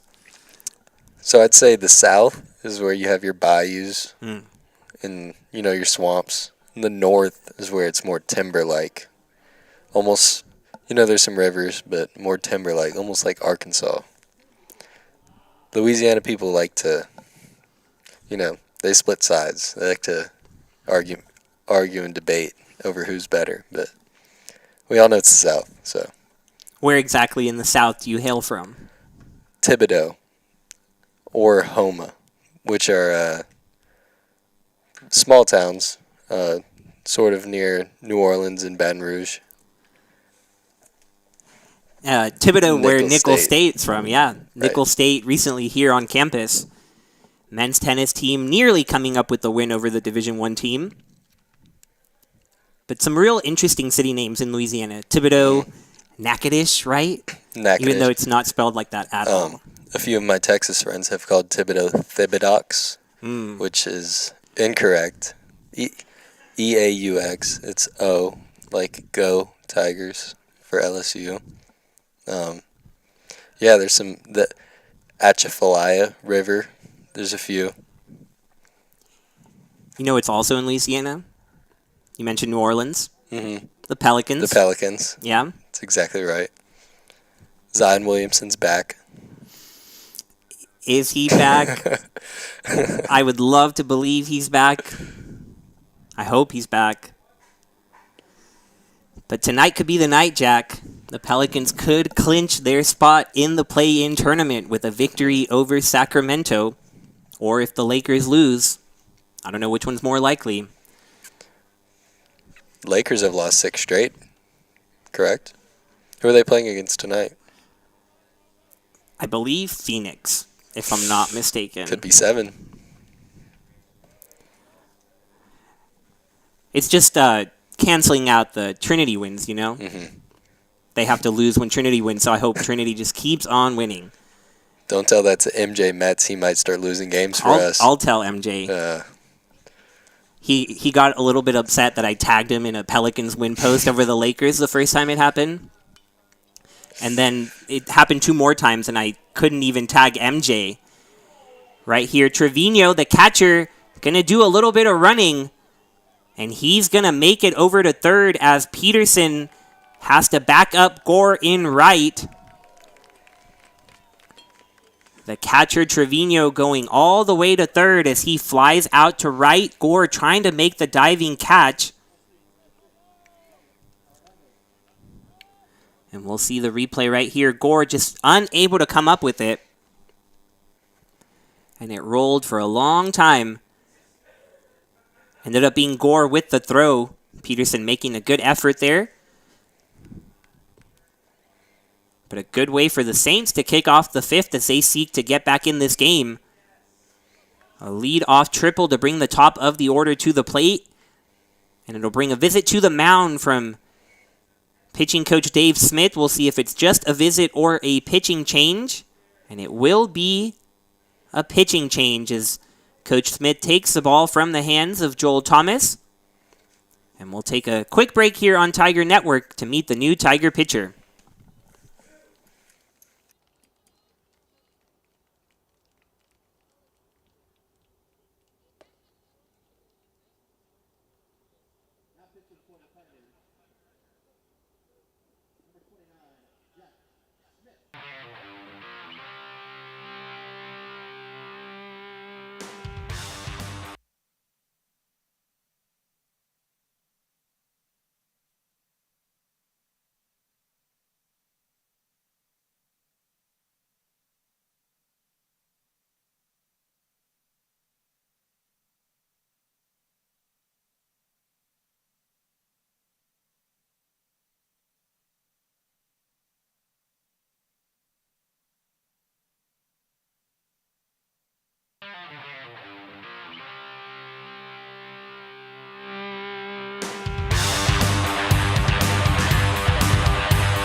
After the leadoff triple by Trevino, the catcher, a new pitcher on the mound for the Tigers, and it's Jack Schmidt. We manifested it, talking about him earlier and his disappointment that North Carolina lost yesterday, so he'll try to correct things for himself and the Tar Heels as he comes in and gets Arredondo to swing at the first pitch and foul it off the other way. I wouldn't be surprised if he's wearing a North Carolina hat right now. Can't see it from this angle. Looks like the white it's Tiger a Trinity hat. Don't know if he'd get away with that. I don't think he would.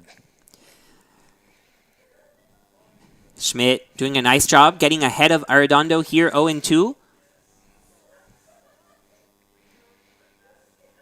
Time called by the home plate umpire.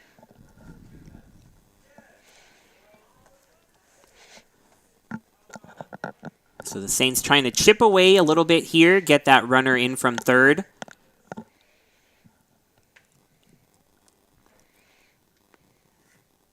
Fastball misses outside from Schmidt.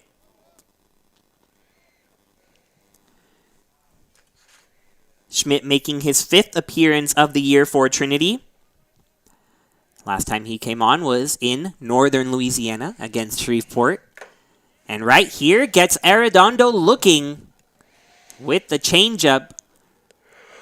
So a great job on the first batter to come in newly from the bullpen and retiring the first hitter, and a tough one to retire in Arredondo at the top of the order, hitting .342 coming into today. So now it'll be up to Montejano to bring in the runner from third. Still just one out, so anything put in play likely scores him. The corners look to be playing in here. Metz now taking a little bit of a step back at first, as does the third baseman Wisniewski. So with a 6-run lead, willing to give up that run if you can get an out. But Montejano says, why bother with a grounder when you could hit a 2-run homer? Jacob Montejano with a 2-run home run over that big wall in left field. And he'll cut the Trinity lead to 8-4 as the cheers come from the Our Lady of the Lake faithful that's come out to Trinity.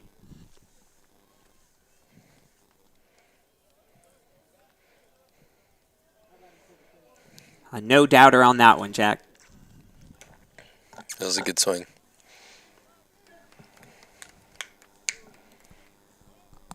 The second home run of the year for Montejano.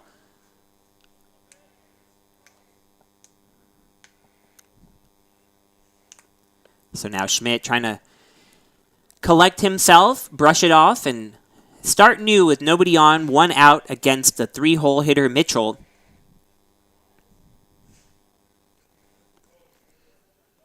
Breaking ball in there for a strike. Mentioned Mitchell, the all-time leader in home runs, but that's not the only category he leads in. Has the most triples in Our Lady of the Lake history with 9 as he swings past that fastball. Most walks with 152. And at first base, he leads in putouts as well. Over 1,000 in his career. So in this young history of this program, Mitchell has definitely left his mark.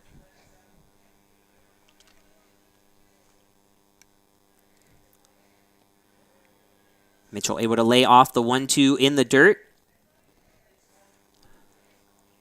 Those putouts might seem like an interesting stat to mention, but when you realize that Mitchell has been a 3-time Gold Glover over there at first base, it makes a whole lot more sense. He's good with the bat and the glove. This time pops it up in foul territory. Wisniewski over there again to retire the second out of the inning. So the Tiger pitchers have done a nice job keeping Mitchell quiet. He's now 0 for 3, and it'll bring up the cleanup hitter. Frankie Martinez will come to the plate.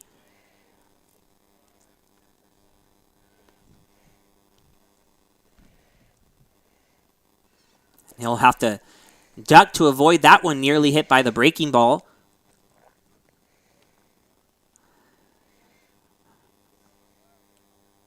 Saw that a few times this weekend. Your former roommate got hit 3 times in one day. Did he mention anything about it? He had a nice bruise on his back. Sometimes you're just a magnet. Happens. I know he'd much rather hit a double. He's hitting 400, so I know that's what he's looking for. Martinez hits it hard, but foul.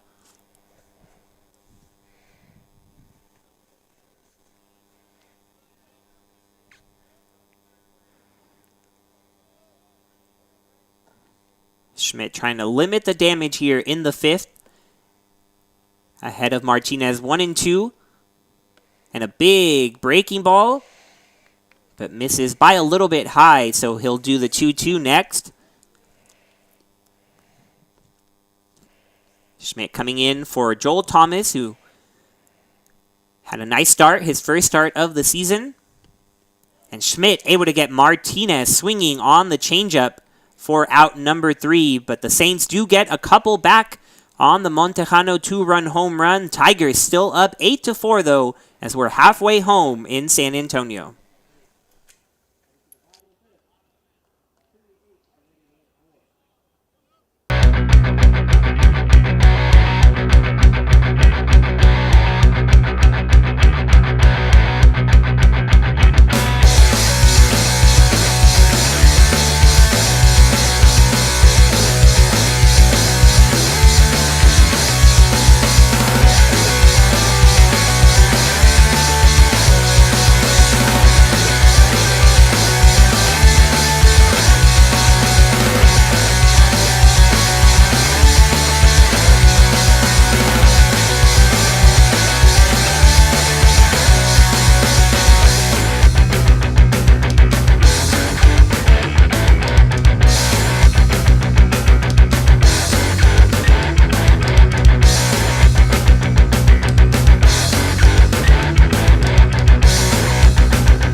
Another new pitcher on the mound for the Saints, and it's another freshman, Juliano Hernandez, who goes by the nickname Jules. He steps into a game in which his Saints trail 8-4, but they crept a little closer with that 2-run home run in the top half of the inning, and now he'll try to keep things right there with Brian Schaub leading things off.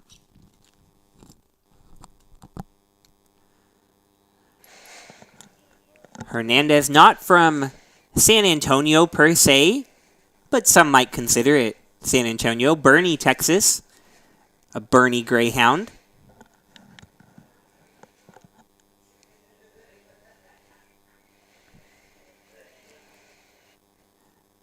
Couple of steps on his delivery, and it's fouled back by Schaub.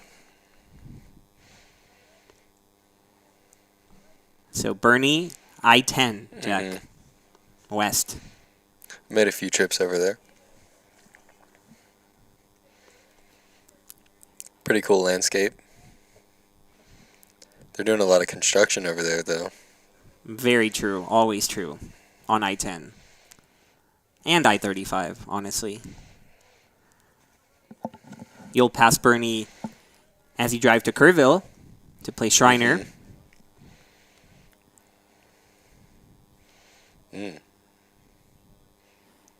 Trevino taking that one in the mask there behind the plate.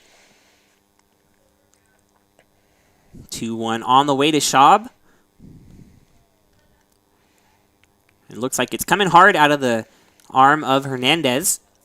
Takes a couple little steps on the rubber before going into his motion. Schaub 2 for 2 on the evening so far. A double and a single.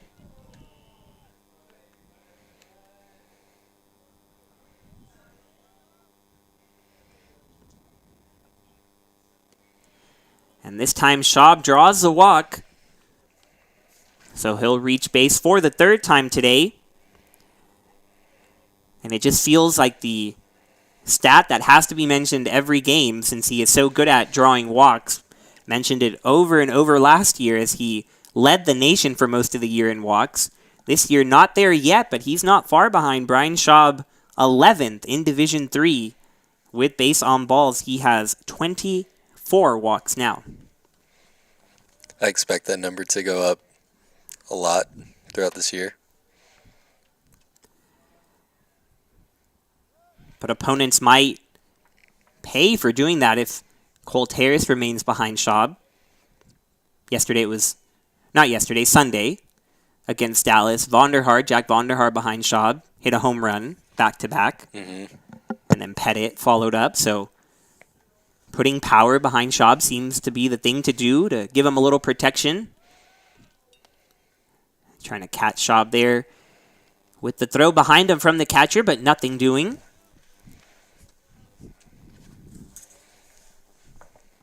And now the field umpire coming to check on something with the pitcher Hernandez. You get a good look at the replay. Schaub with a big secondary lead, but nothing out of the ordinary. Just able to go back into first standing.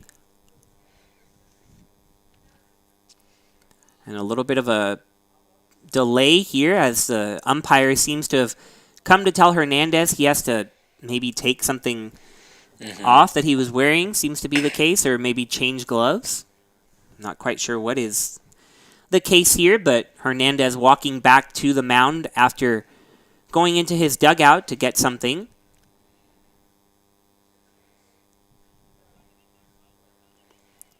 But after that short break, Hernandez still behind on Harris, 1-0, with Schaub over there at first.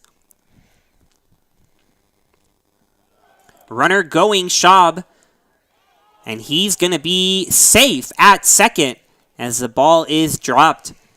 You can see the hands on the head of the Our Lady of the Lake fans and primarily Hernandez, who thought they had Schaub with that stolen base attempt.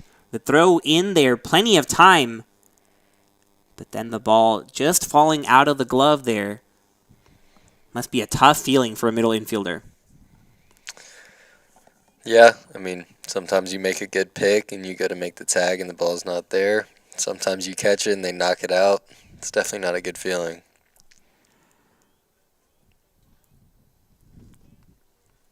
Schaub bouncing out there at second, causing all sorts of distractions, and you see Hernandez having to take a step off. A 4-run lead for the Tigers, but we've seen plenty of times this year 4 runs often not enough.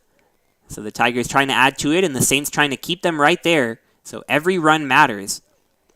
Hernandez trying to get a breaking ball in there. Thought he had a strike, but instead ball 2.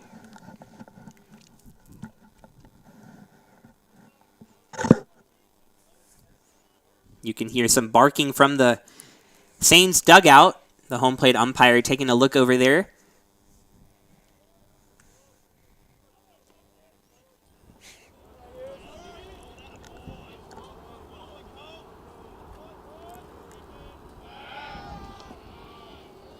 Schaub still drawing attention over there. He got his 3rd stolen base on the year with that last attempt. And he's certainly making Hernandez sink, only making it harder to face Harris. But he gets a strike in there on the corner, taking the count 2-2.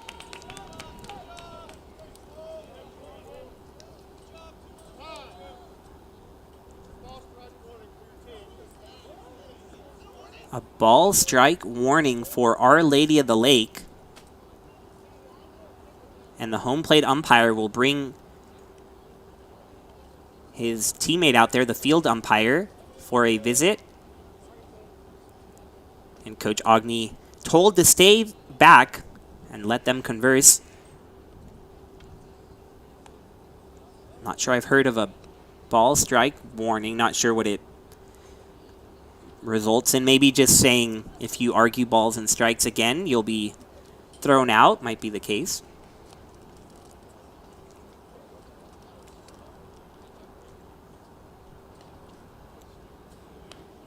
It's a non-conference game, but clearly one that means a lot to both of these teams. A crosstown rivalry.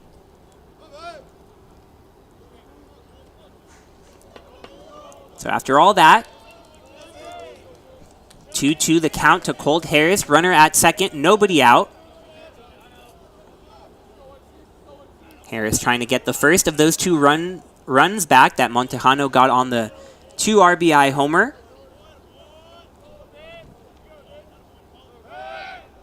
Hernandez can't seem to get past the fact that Schaub is out there at second.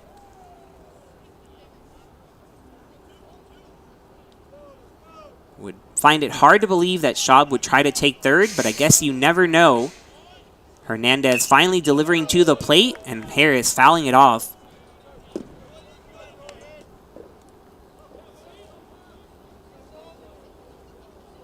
So game slowing down considerably here. Foul ball coming right at us. Really good swing there from Colt. I think if he gets another fastball, he's going to get the bat head out. Maybe hit something over the infield. Trevino asking for it outside. Looked like he was setting up high for that fastball. So the long at-bat taken full.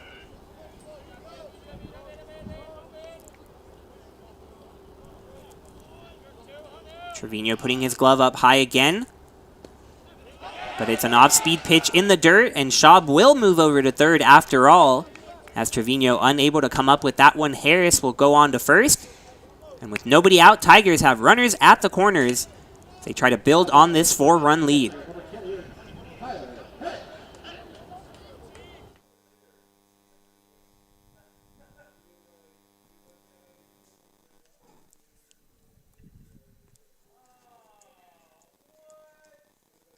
Tyler Pettit, the chance here to drive in Schaub from third, Harris from first.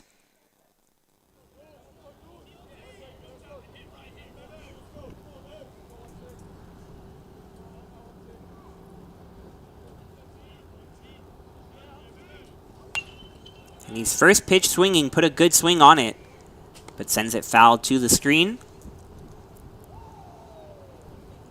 Hernandez on the mound. Made his last appearance against the University of St. Thomas as he gets a visit to the mound here. He went 2 innings, didn't allow a run, and struck out 4. So a good outing for Hernandez. Mentioned he's a freshman from Bernie. And a mid-at-bat visit here from the entire infield. We've seen all sorts of interesting things in this inning. Surprised the umpire didn't want to join right there.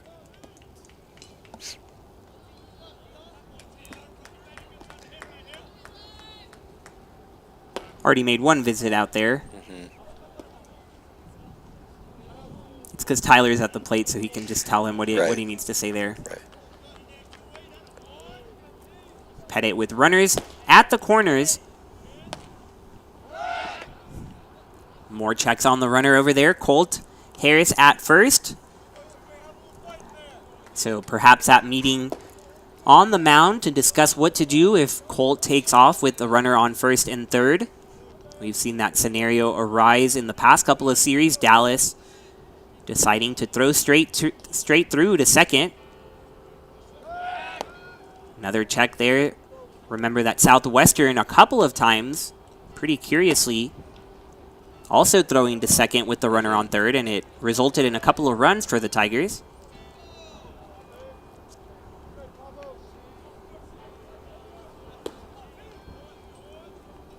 So Hernandez very concerned about the Tiger runners here.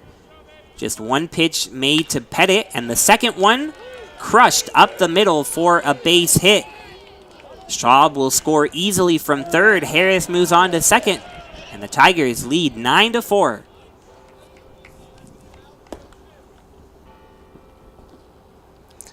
Great swinging again there, hunting the off-speed.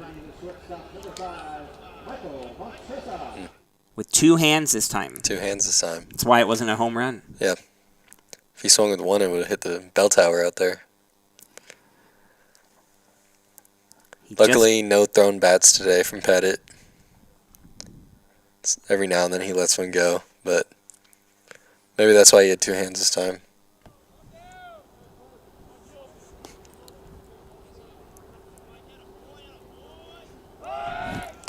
Hernandez checking on Colt Harris now at second.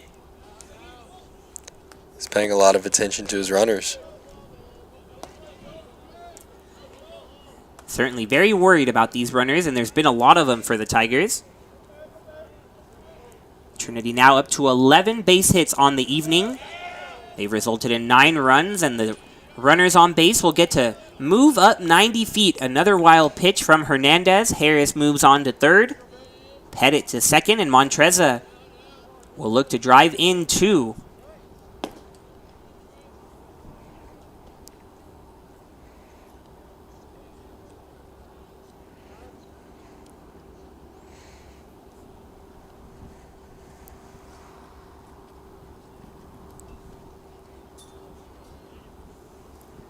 Another visit to the mound.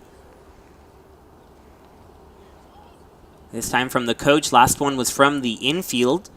So this could still just be a mound visit, not necessarily a pitching change, but we'll see what happens.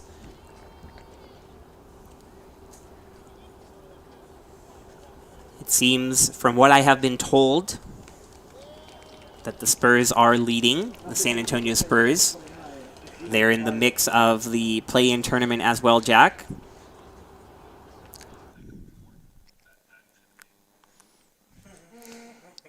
I know it'll be an unpopular situation for me to be in if the Spurs play the Pelicans in that play-in tournament.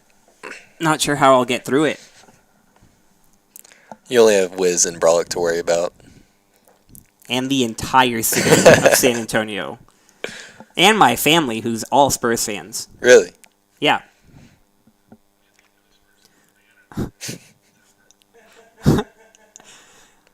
Apparently there's even a banner that is put up at Trinity, that tower you just mentioned a couple of minutes ago. A Go Spurs Go banner if they make the playoffs, so that'll be fun to walk by every day.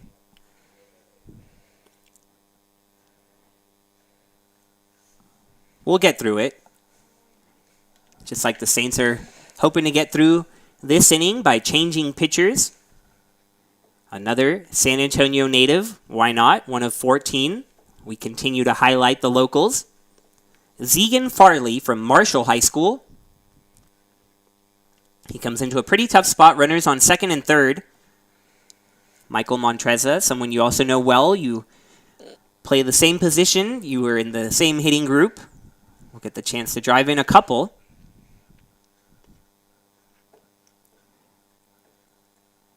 He just has to wait a while here. Had started his at-bat. Now having to wait. Does it get you off your mojo a little bit? I enjoy facing a new pitcher, especially if it's a righty. Especially if it's righty. Why is that? I think generally you're going to get a fastball, and if not, the odds that the breaker hits are low, so you're going to get another fastball. I don't know. Just something about a new pitcher. If it's a lefty, not a big fan. I don't know why. That's interesting because most right-handed hitters like facing lefty pitchers. But you don't? Never have. I've always enjoyed seeing the fastball of a righty's hand for some reason. Well, we'll see if your theory's correct, Montreza. Yeah, I think he's going to swing first pitch if it's a strike. So we'll see. the prediction from Jack Baker. Zegan Farley's first pitch is a fastball, but it's inside. Nothing Montreza can do with that one. No. So what's next? Another fastball. Because but he missed? Yeah, it's going to be down the middle.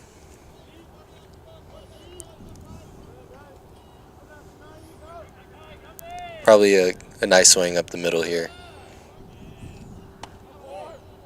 Is another fastball, but Farley unable to command it so far, missing inside twice. Montreza on a bit of a roll at the plate, 6 for his last 10 in his last 3 starts at short. He's scored 4 runs and driven in 2. Driven in 3 now with the one he had today.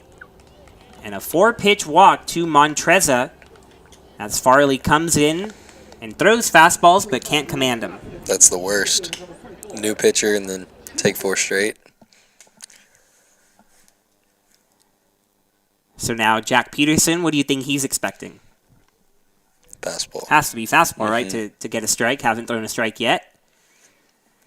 Good position to be in. No outs. Bases loaded. Look for something up in the zone you can drive. A chance to really break things open for Trinity. They've led by as many as 6. He looks at a breaking ball. Not a fastball, Jack. Very odd. Maybe just trying to get anything working, Right. not feeling the fastball, so going with the curveball.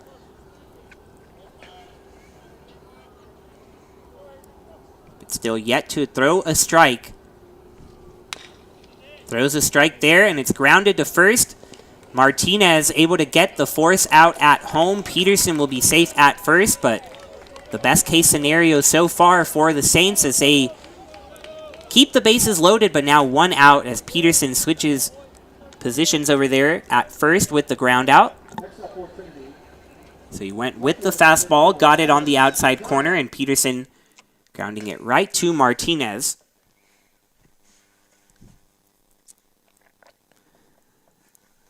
Now it's Evan McDonald with the chance to bring home some teammates. He hit one hard, nearly out of here in his last at-bat. He looks at a first pitch ball. Farley coming into today with a 4.6 ERA, 20 strikeouts in 16 innings of work. So a pretty good ratio there for Farley.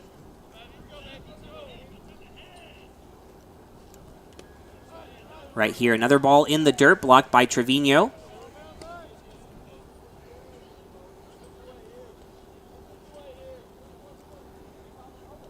Farley, another pitcher that got into the action against LSU Alexandria. Just throwing a third of an inning and striking out the only batter he faced. But a dangerous spot for him here. 2-0 the count, bases loaded to McDonald. And a fastball high takes the count to 3-0.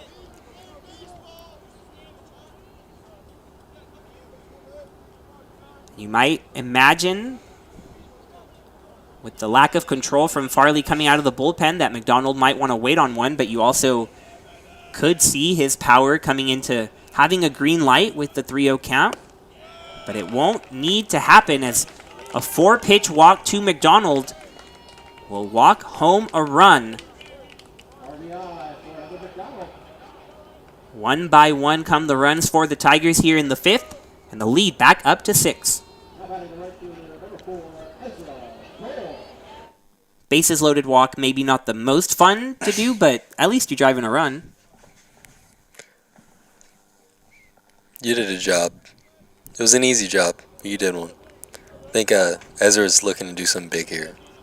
We'll see. First pitch to Gore. Curveball in there for a strike.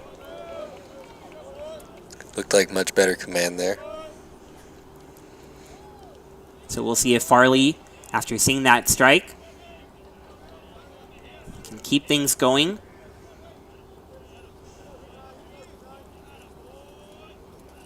Trevino putting that big target right there. Goes with the curveball back-to-back pitches, and Gore not swinging yet. 0-2 the count. Does Farley go to the curveball for 3 straight times, or does he go with something different?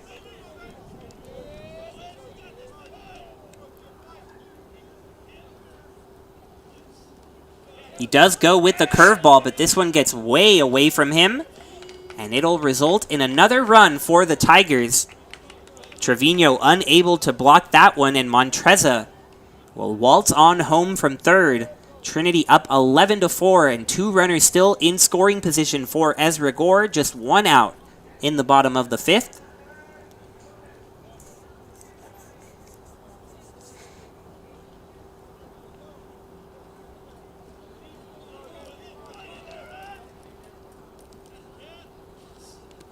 Another one in the dirt. Trevino, though, able to block this one. Jack, let's see if you remember what game in a row is this with double-digit runs for the Tigers. This is 6. Close. 5. 7. 7. Got to give them more credit to your bunch. It's going to be as long as the Lakers' losing streak. We can only hope. And as long as the win streak, if the Tigers can close this one out. Farley goes with the curveball, and it freezes Gore. So 3 curveballs. Retire Gore, send him back to the dugout. So nice job by Farley recovering there. Did throw a couple of wild pitches and has allowed some runs to score, but for the moment, leaving those runners on at second and third. We'll have to go through MJ Metzo, speaking of the Lakers. Yep, he's your guy. Yeah. Was mentioning that he got upset at me tagging him the first time, so then the next 2 times the Pelicans beat him, because there were 2 more times, just didn't do it. Felt bad.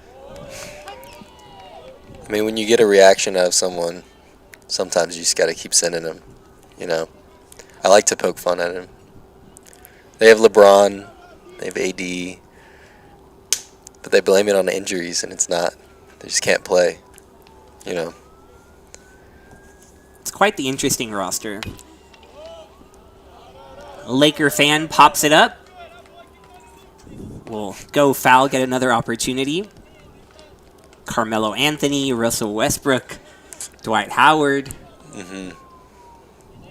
Would be a great roster back in 2011. Yeah, before Westbrook.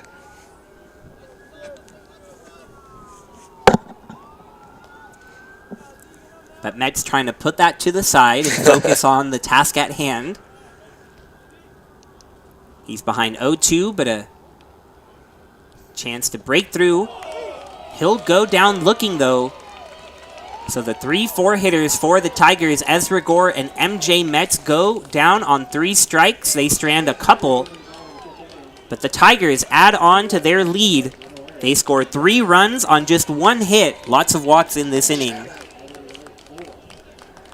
Just wanted to make a quick shout out, my boy Rafe Shamet, and also to Trinity baseball alumni, James Natoli, who would like everyone tuning in to know that birds are in fact not real. Thank you. I guess we'll go to break on that and discuss it when we come back.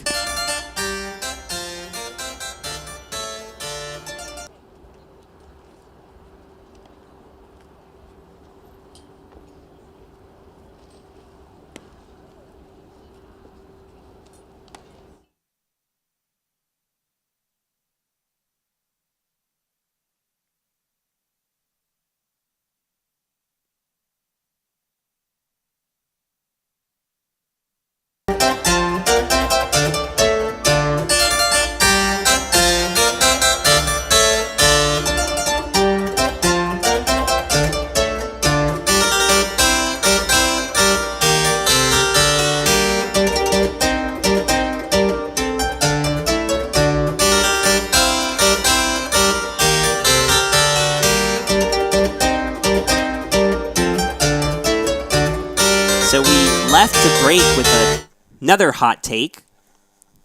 Text from former Tigers that birds aren't real, but Rafe Shamet is a bird. He's an Eagle now, a Boston College Eagle, and he's soaring in Boston.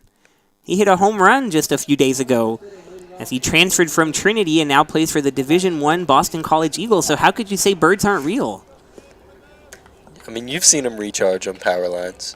you know. Have I? Recharging on power lines. Of course. Natoli's getting to you. Natoli isn't getting to me. The propaganda is. There's a lot of speculation. Government drones, you know. Just have to be weary at all times.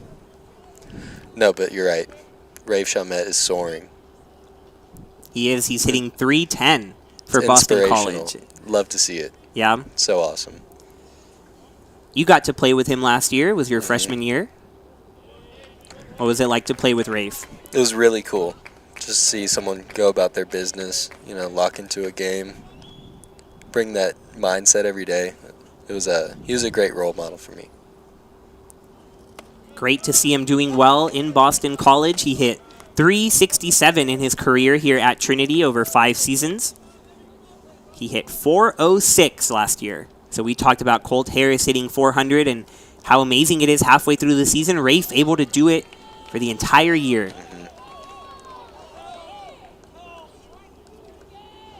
Here in San Antonio, we have a new pitcher on the mound for the Tigers, Cade McGahan. And a little debate going on here as the runner taking first, saying he was hit by the pitch. But Cade not necessarily thinking that he was. We'll see what the umpire says. He is granting the runner first.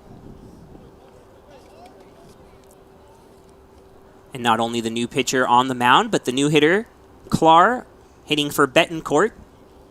And we get a good look at that. Cade arguing that he went around on the check swing. We get a perfect angle at it. It was close, but Very close. he did hold back. So the leadoff runner on for Rodriguez now.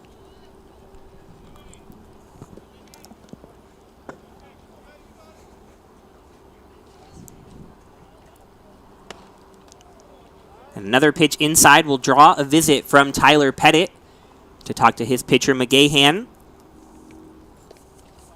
Cade throwing a couple of times in the past couple of weeks, had not appeared in the season until he started at UMHB. And then most recently, he went 6 innings, giving up 4 earned runs against Concordia.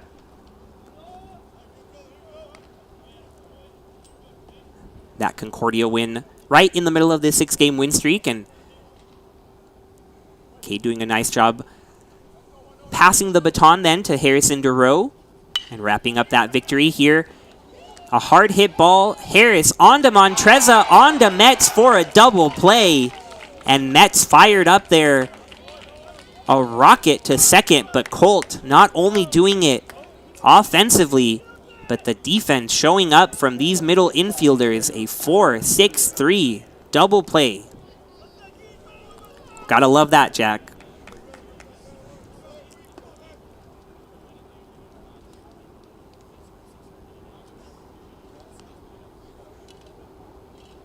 The ball hit so hard that there was plenty of time to get the runner out at first.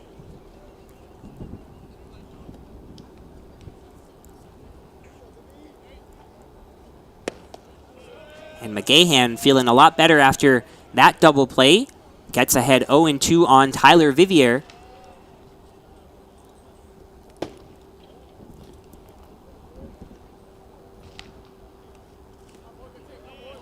Pitch in the dirt, laid off. So this is appearance number 3 for Cade McGahan. The sophomore from Davidson, North Carolina. First we've seen of him here at home, so the first time you've seen him on Tiger Network this year. Vivier gets it high in the air to left field. McDonald looking back. And it is foul. Can't count it. He'll have to make the long walk back to the plate.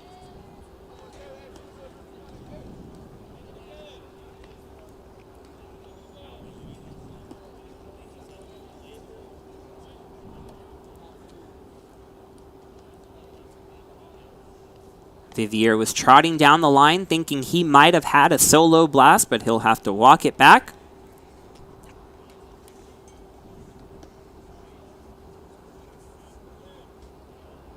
But a delay here.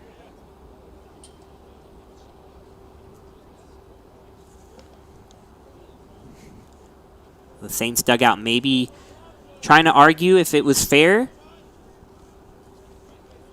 But Vivier back at the plate, behind 1 and 2.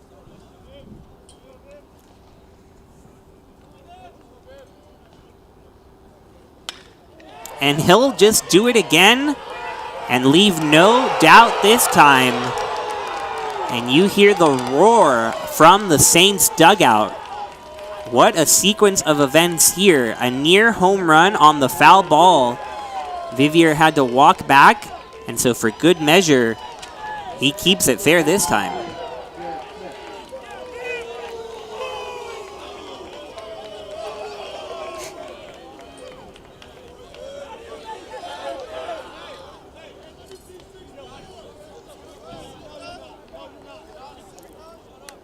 It seems like so often the case after a big foul ball like that, it's a strikeout on the next pitch. Strikeout or ground out or pop out. You don't see that very often. Vivier must have just really been seeing the ball well off of McGahan.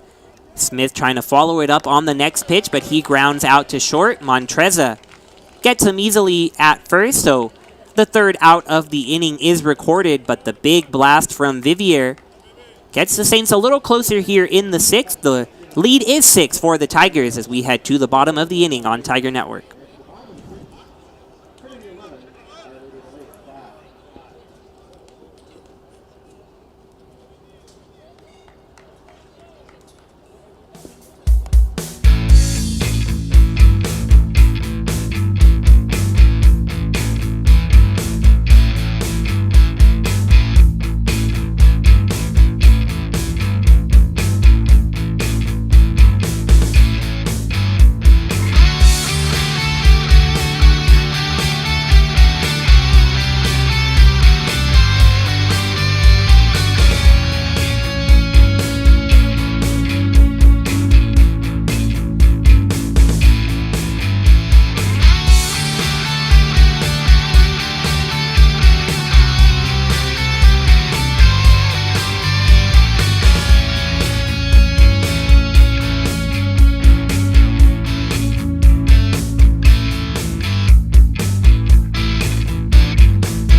11-5 is the score here in the Alamo City in the battle between Our Lady of the Lake and Trinity.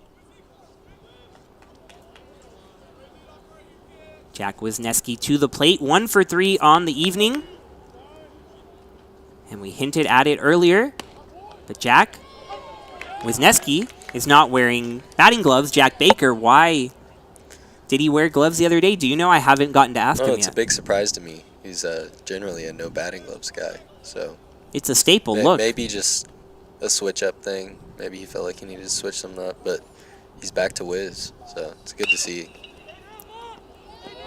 Wisniewski grounds it to second. Easy put out there for the first out of the inning. Montejano getting it over to Martinez. Number 42, Brian Shaw.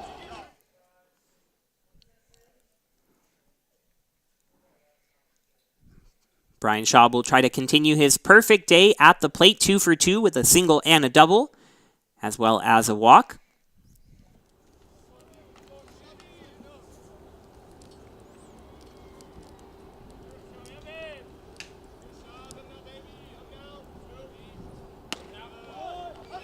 Looks at a breaking ball for a strike.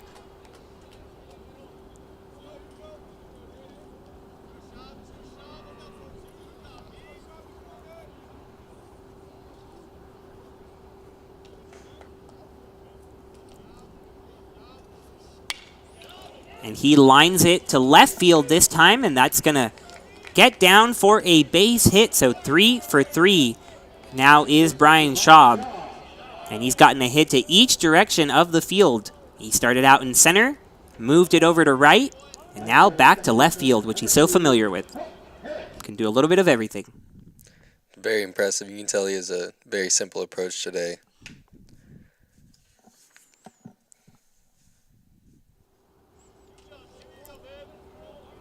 His bat really heating up. He went 2 for 4 in Game 3 of the Dallas series. Had a home run in that game.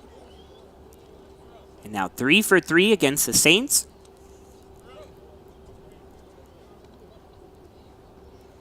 Just goes to show how many weapons are in this Trinity lineup.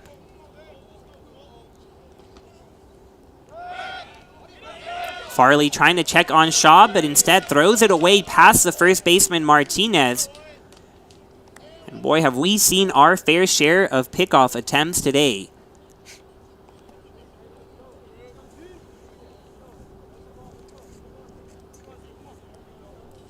What's interesting is the Tigers are definitely a team that likes to run. 43 stolen bases on the year, which ranks 6th in the SCAC, which out of 8 teams is not very impressive, but it's in the top 80 for the nation. So just showing that the entire SCAC likes to run.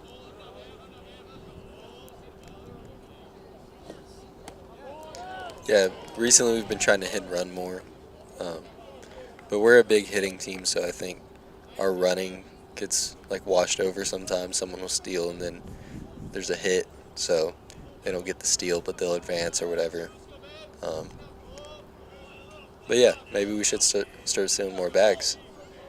You said we're 6th? 6th in the conference, yeah.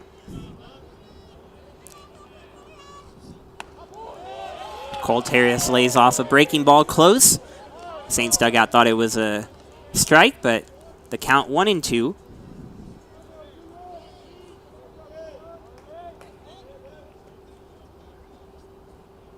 Not too many adjustments really having to be made by this Tiger offense.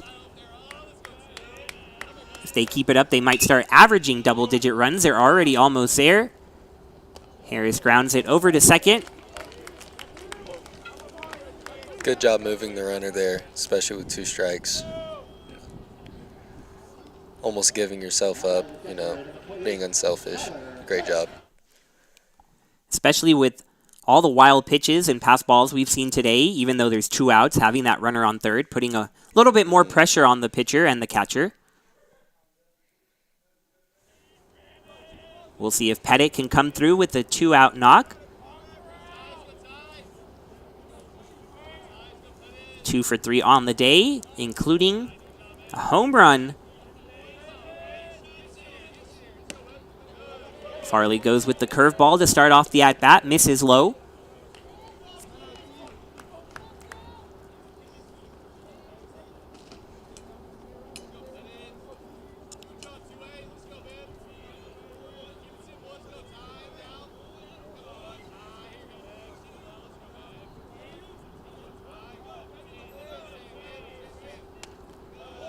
This time the fastball misses away for ball 2. Farley takes a little walk behind the mound. Good crowd on hand for this Tuesday night game. Lots of Saints blue behind home, especially with those 14 San Antonio natives on the roster. Sure, there's lots of friends and family. And then, of course, the home Trinity Tigers. Ball in the dirt. Pettit goes ahead 3-0.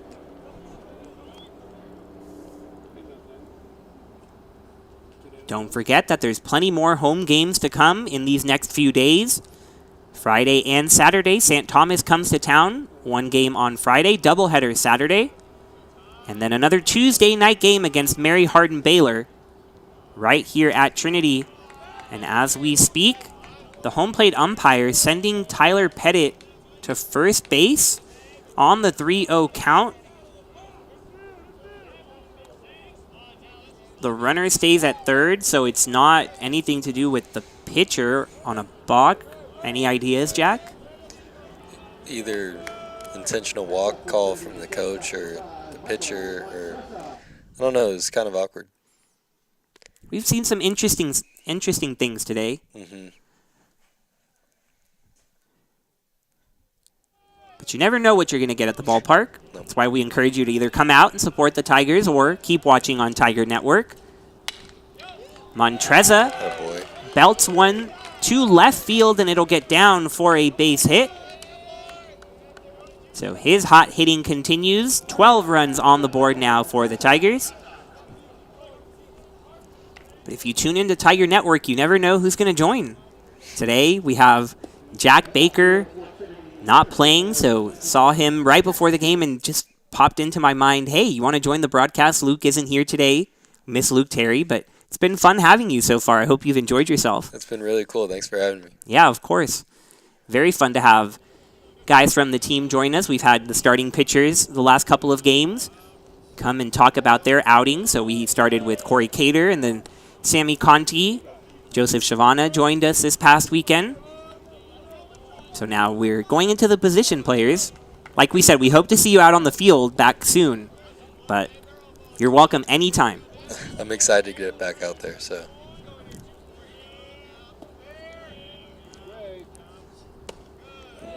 We'll keep you for this final out of the sixth, and then you can go back with your teammates and tell them all about how you're a broadcaster now. some of them might be asking if I have a career. What do you think? I think you could do I it. need some work. It's your first time ever. You've True. stepped right into it. True. You had no idea you were doing this as of 3 hours ago. I found you in the bullpen, and you said, sure. I wish I had notes. It's authentic. It's You have authentic. no It's raw. script. Yeah. Yeah, it's all raw. Moving forward, if you want to join us again, you can make some I'll notes. let you but know. Yeah, we're here. If not, I'll send them your way. Yeah, Some anytime. One-liners or something.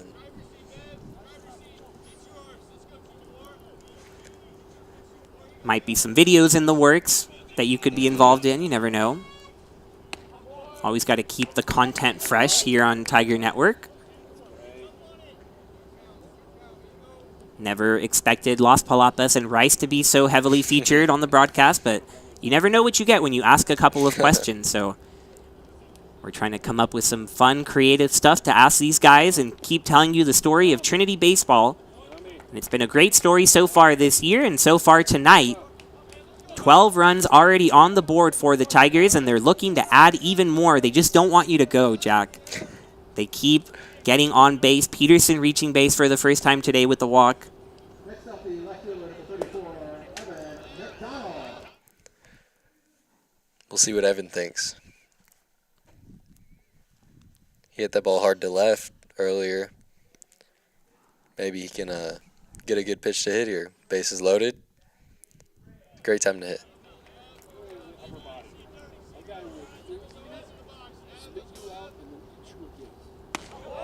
McDonald with a big swing on the first pitch. Remember, he came up with the bases loaded last time, but didn't get to swing, was walked, drove in a run. So he finds himself in that same situation once again. Tyler Pettit at third, Michael Montreza at second, Jack Peterson at first.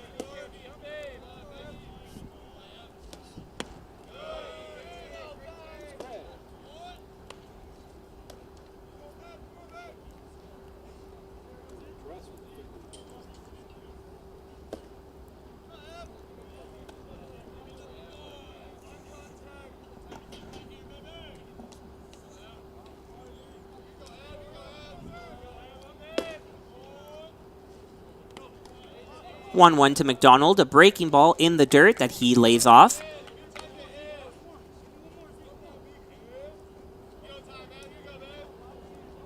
We're past the 9:30 mark on the clock. It's a school night. These student athletes will go from the field to the classroom. The Tigers hoping to do it with a win. And McDonald hits it hard, but right at Vivier, who is able to step on the bag for the force out. And, well, Looks like the time is up. Good. Jack Baker, thank you so much again for joining us tonight on Tiger Network.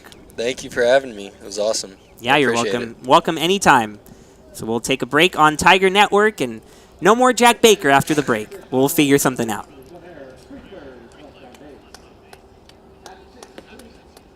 Trinity 12, Our Lady of the Lake 5.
Welcome back to Tiger Network. Trinity up 12-5 over Our Lady of the Lake.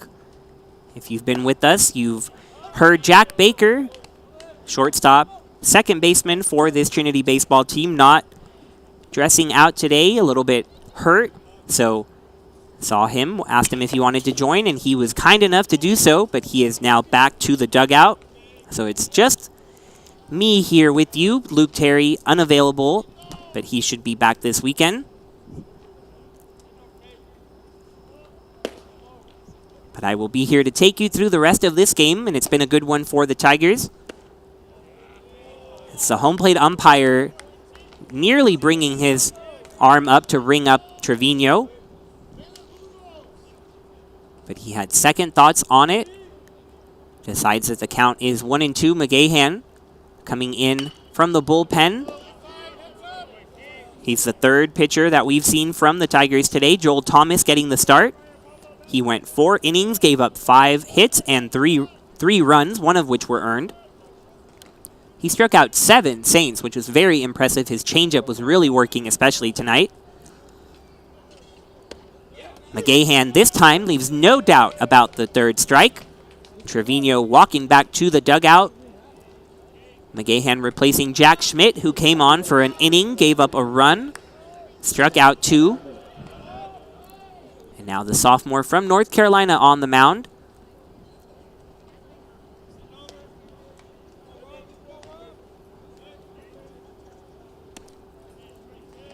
First pitch to Arredondo, a strike. The senior from Corpus Christi.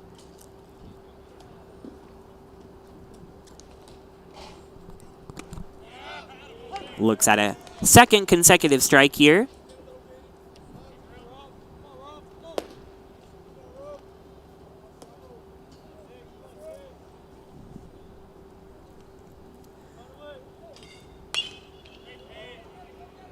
This one sent foul the other way. Looks like it gets into the Tiger bullpen, so Tigers give it a chase, but nothing doing there. Wisniewski and McDonald converging from third and left. Feels like it's been a while since we've seen these anthracite uniforms on the Tigers. Anthracite, what they call this grayish, blackish color. Kind of a charcoal, but the official name, anthracite, to go along with the white hats. and the maroon socks. So all three colors working for the Tigers.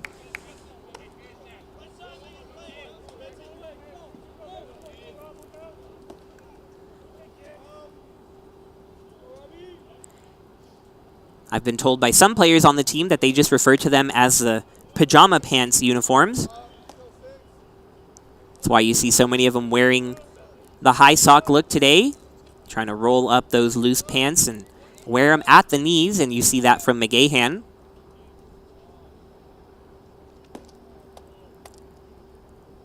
Another break here. We've seen several times the umpire look into the dugout. It's been mostly into the Our Lady of the Lake dugout, but here he's looking at the Trinity dugout, and now the home plate umpire will step forward and converge with the field umpire. We've seen this several times now, and not quite sure what they're discussing.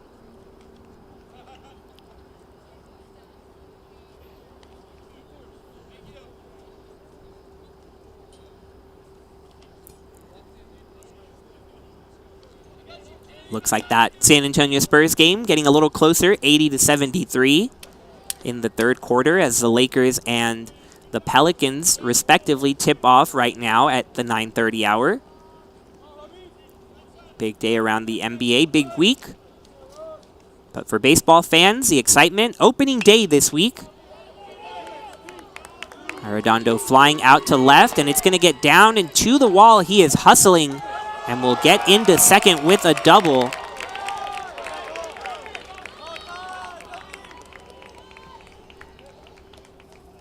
Robert Arredondo with the double.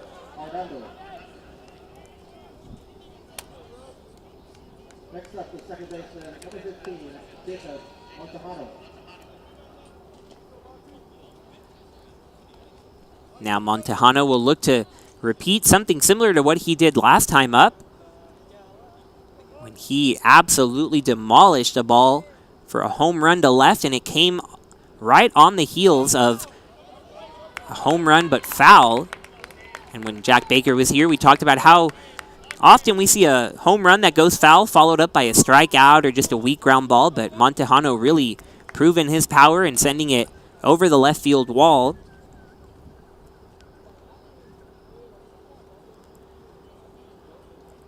It was a 2 RBI homer.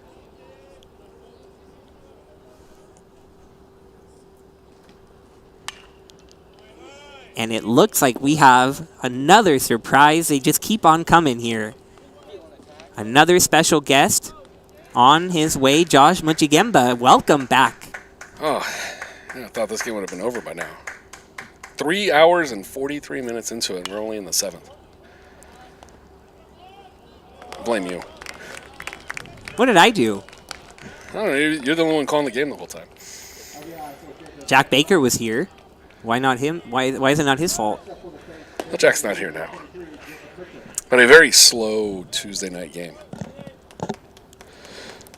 Very different from this weekend where we had a incredibly efficient doubleheader sweep on Saturday. Never really seen anything like it. No, a nice 5 hour, get 2 games in. 2 wins, a couple of run rules in 7 innings. Those games helping the Tigers move up a spot in those D3Baseball.com rankings this week, released this morning.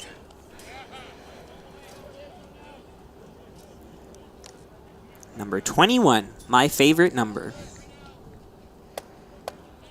Although not sitting exactly where they were a year ago, but maybe this team will have a different fortunes at the end of the year.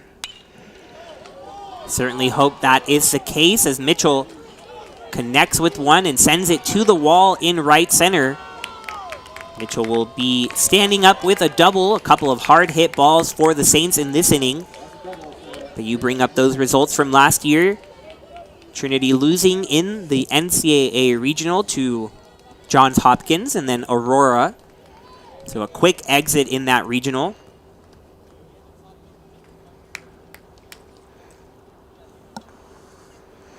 Certainly hope with the momentum they're gathering here with this win streak that they could continue it on, finish the season strong, and head into May on a high note. As Dave Smith comes out to make a pitching change, but we're not going to take a break with Josh just joining us, so we'll stay right here as Cam Sheets takes the mound. It's exciting on Tuesdays, though. You get to see new guys come in. Get a good look at Sheets there on your screen.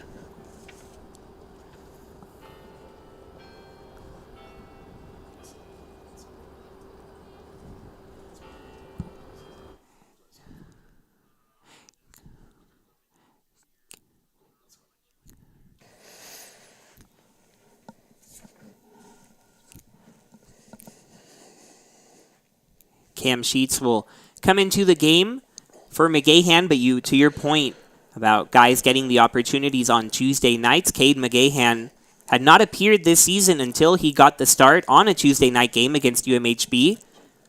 Was impressive. And then it earned him another Tuesday night start against Concordia. And here we see him tonight. Good way for guys to show what they've been working on during the week. These guys have been working extremely hard ever since practice started on January 25th. The season started in mid-February, but these guys have been working for far longer than that. And I know you've been around a long time here around this baseball program and know how much time goes into being a pitcher, being a position player. No matter what part you are in this program, you put in a lot of work. Yeah, and that's why these guys love these Tuesday night games, because you get a chance. You get to the conference games and you kind of go with what is more of the norm, and you kind of got a set lineup and try to establish some rhythm, some flow to what you're doing on the season. But you sprinkle in the Tuesday night games and you get an opportunity to, Evan McDonald getting a start tonight and things like that. So, Peterson getting another start. We've seen him recently let your pitching come through and get some opportunities to, see what they can go out there and do. And, quite honestly, team's been looking pretty solid here tonight. The last two runs here have kind of, been a little bit unfortunate, and maybe just, guys not having that experience in the last couple of weeks of not necessarily pitching deep, but we've spent, like I said, I kind of came in 3 hours, 48 minutes since first pitch of this game. And if you're the pitcher out there, you're sitting for a while. You're going back into the dugout and you're sitting, and you're not used to that. And so, not necessarily a slight against any of the guys that have been pitching today. I think the guys have been looking pretty good. They have been looking good as of late. The starters putting up impressive performances, as did Joel Thomas today. And Cam Sheets here, the first batter he faces. A deep fly ball, but it is caught out there by the speedy outfielders that we talked about. Jack Peterson that time in center with the third out. It's time to stretch in San Antonio. We'll take a break on Tiger Network and be back.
Hope you got a good stretch in the middle of the 7th inning. Enjoy Take Me Out to the ball game. And now we're back for the bottom of the 7th. Ezra Gore leading things off against a new pitcher for the Saints. Gore swinging at the first pitch from Joshua Mendez, the junior left-handed pitcher from Corpus Christi, Texas. Mendez, a transfer from UTSA, so another San Antonio school into the picture tonight.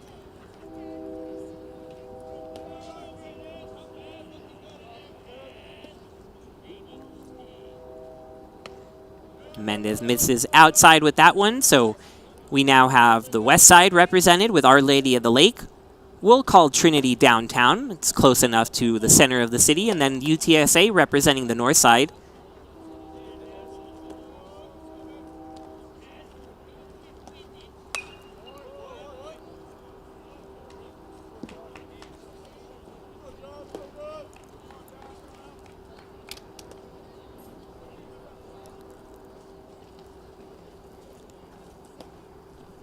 Very cool to see a matchup between San Antonio schools and a little crosstown rivalry.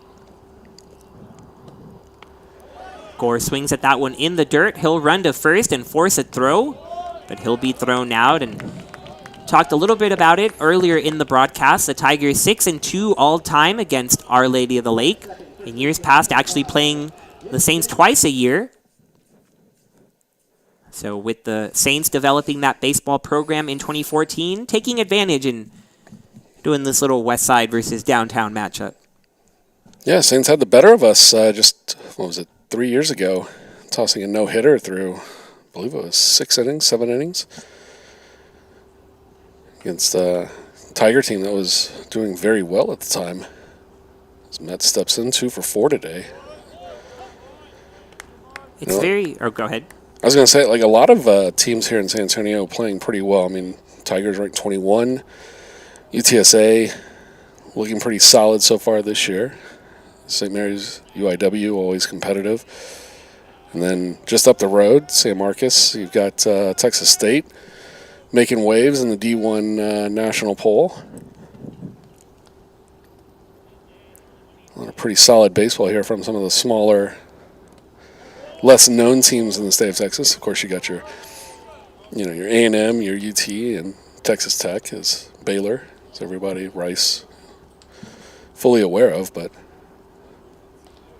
there's a lot of options for guys to go to school and continue playing here in the Lone Star State. And all sorts of levels as well. Rattling off some Division I schools. Trinity in Division III.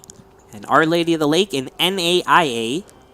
So from seeing them over the years and understanding what NAIA is, pretty comparable to Division III, especially at the top levels of NAIA.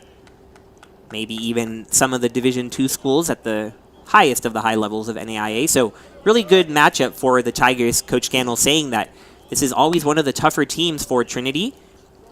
As Metz flies this one to right. And it's going to get down in fair territory. Metz already around second. He's going to try to go for third, and he's going to slide in safely. MJ Metz continues to display the speed as he gets a triple here in the bottom of the 7th.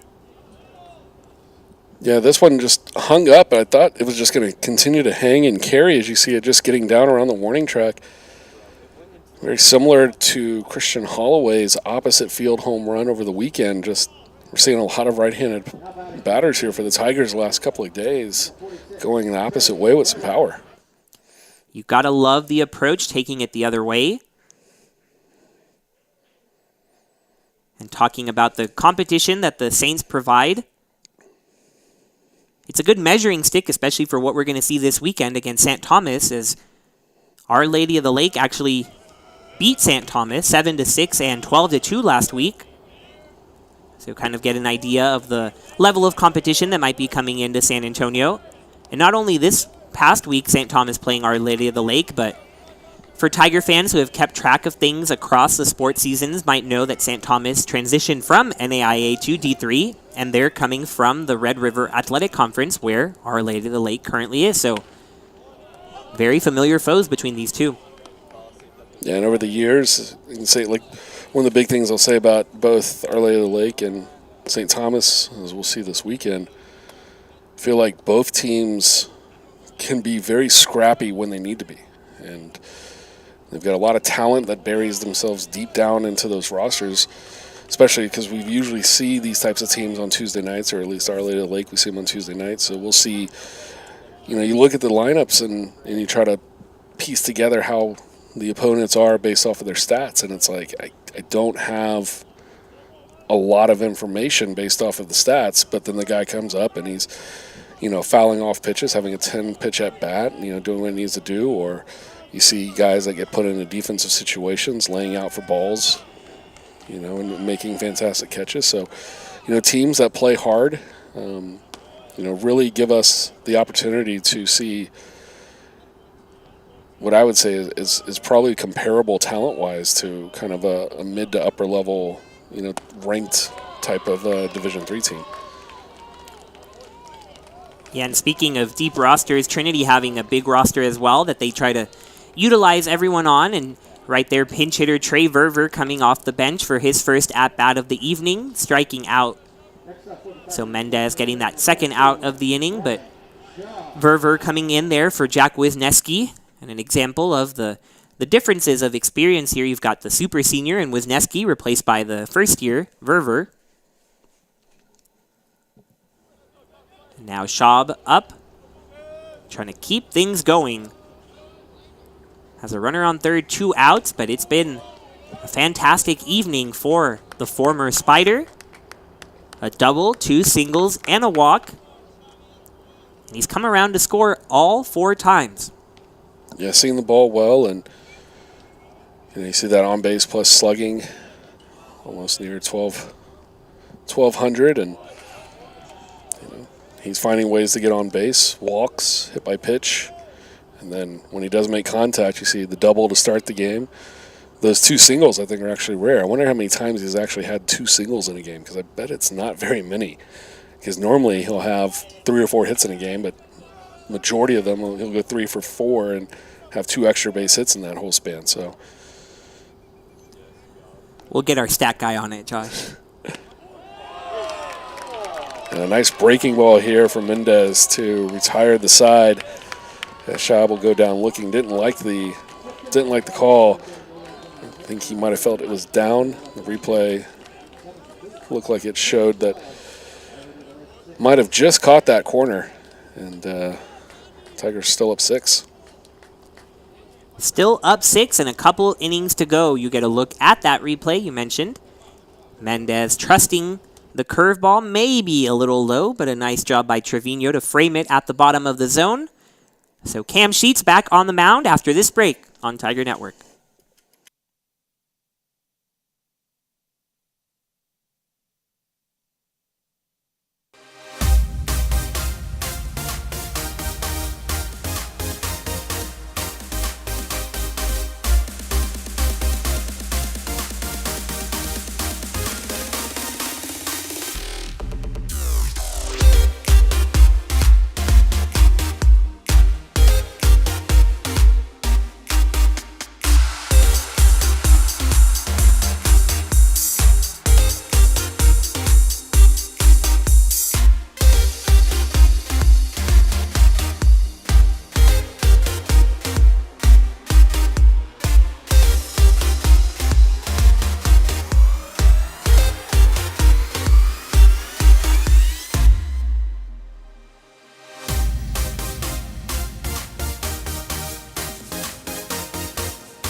Welcome back to Tiger Network, where, Josh, we are being watched from truly all over the world.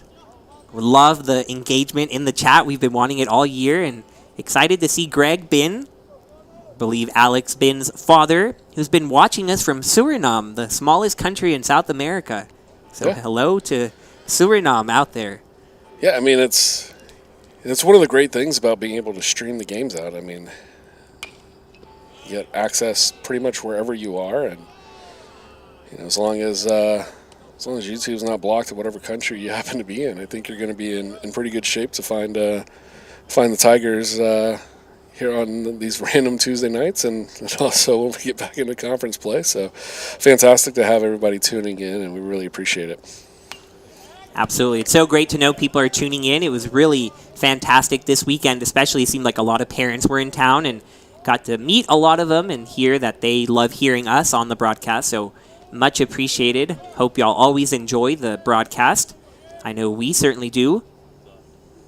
Yeah, and a huge thank you to yourself and to the countless student interns that we have helping bring you this. I mean, it's on any given night, it's anywhere from about 8 to 13 students that help make this production happen for everybody. So, you know, they're giving up their free nights and their opportunity to go study and at a normal hour instead of having to go right after this game ends. But no, you guys do a fantastic job, and it's truly appreciated. I mean, I know the parents are appreciative, and I'm very appreciative of y'all's efforts as well. Thank you, and it is all thanks to what you and Ryan do for setting it all up, the hard work and hours that y'all put in.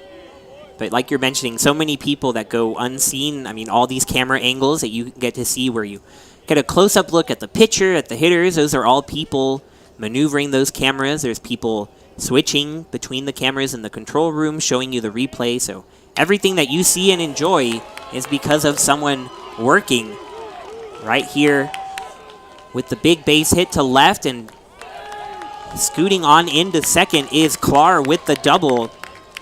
Still making lots of noise are the Our Lady of the Lake fans. Down 6, but trying to get something going here in the 8th.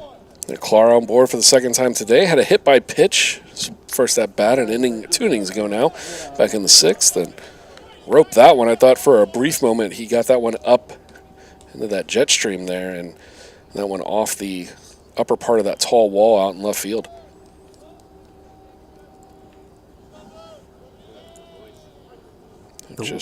Just robbed of a home run. Yeah, that big, tall wall in left, preventing that from going out. But Montejano earlier had no issue getting it over the wall. And then we saw Tyler Pettit drive it to the right field fence, nearly hitting that national championship banner with one hand. So lots of power on display, and Rodriguez hits it hard, but Jack Peterson makes a nice sliding catch in center field. Yeah, fantastic job by Peterson. I thought that was maybe more of a little Texas leaguer going to fall a couple of feet in front of him, and did a great job putting himself out there. As you see this coming in on the slide on one knee. And what you love to see is the aggressiveness. We saw Ezra Gore try to dive and catch one earlier. It got past him and resulted in a triple, but Coach Tim Scannell has told me that he doesn't mind if that happens. He prefers people attack and are constantly playing with the aggressiveness. And so there, Peterson not scared to let it go by him.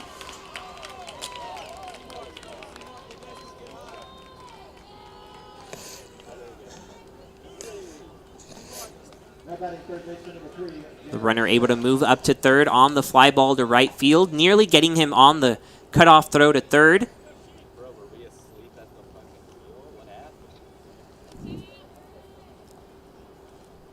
Yeah, nice job for Gore here, settling underneath it. And a great strong throw, but just not enough to get Clar to end the inning.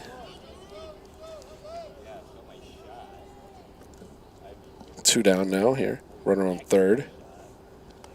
Smith's 1 for 3. Had a single all the way back in the second. Got the RBI as well.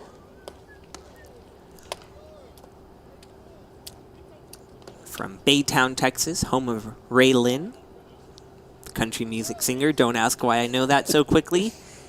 But Cam Sheets so far doing a lot better than his last outing against UMHB. He gave up 5 runs in 1 inning of work. And right here trying to get out of the 8th inning, a pop-up that ends up in fair territory, but is caught over there for the 3rd out of the inning. Vonderhaar newly into the game. Get Smith to end the inning, so the Tigers remain ahead 12-6 as we head to the bottom of the 8th in the Alamo City.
What a beautiful night it is in San Antonio. Just a spectacular look at the Trinity Tower, beaming in all its glory past the 10 o'clock hour. And beautiful nights, right? I mean, that cold front came through. Cold front brought the temperature back down to about 86 degrees today, but hitting 95 today here in San Antonio. And then about an hour before game time, that little front pushing through, bringing some wind, knocking the temperature down just a touch. Nice night out there. Cole Terrace just can't be stopped here. Grounds it up the middle, and it sneaks on past Vivier, which has not been an easy thing to do. He's been on top of it at short. So Harris now 2 for 4 on the evening. The average had slipped below 400 to 397, so that one might get it back up there.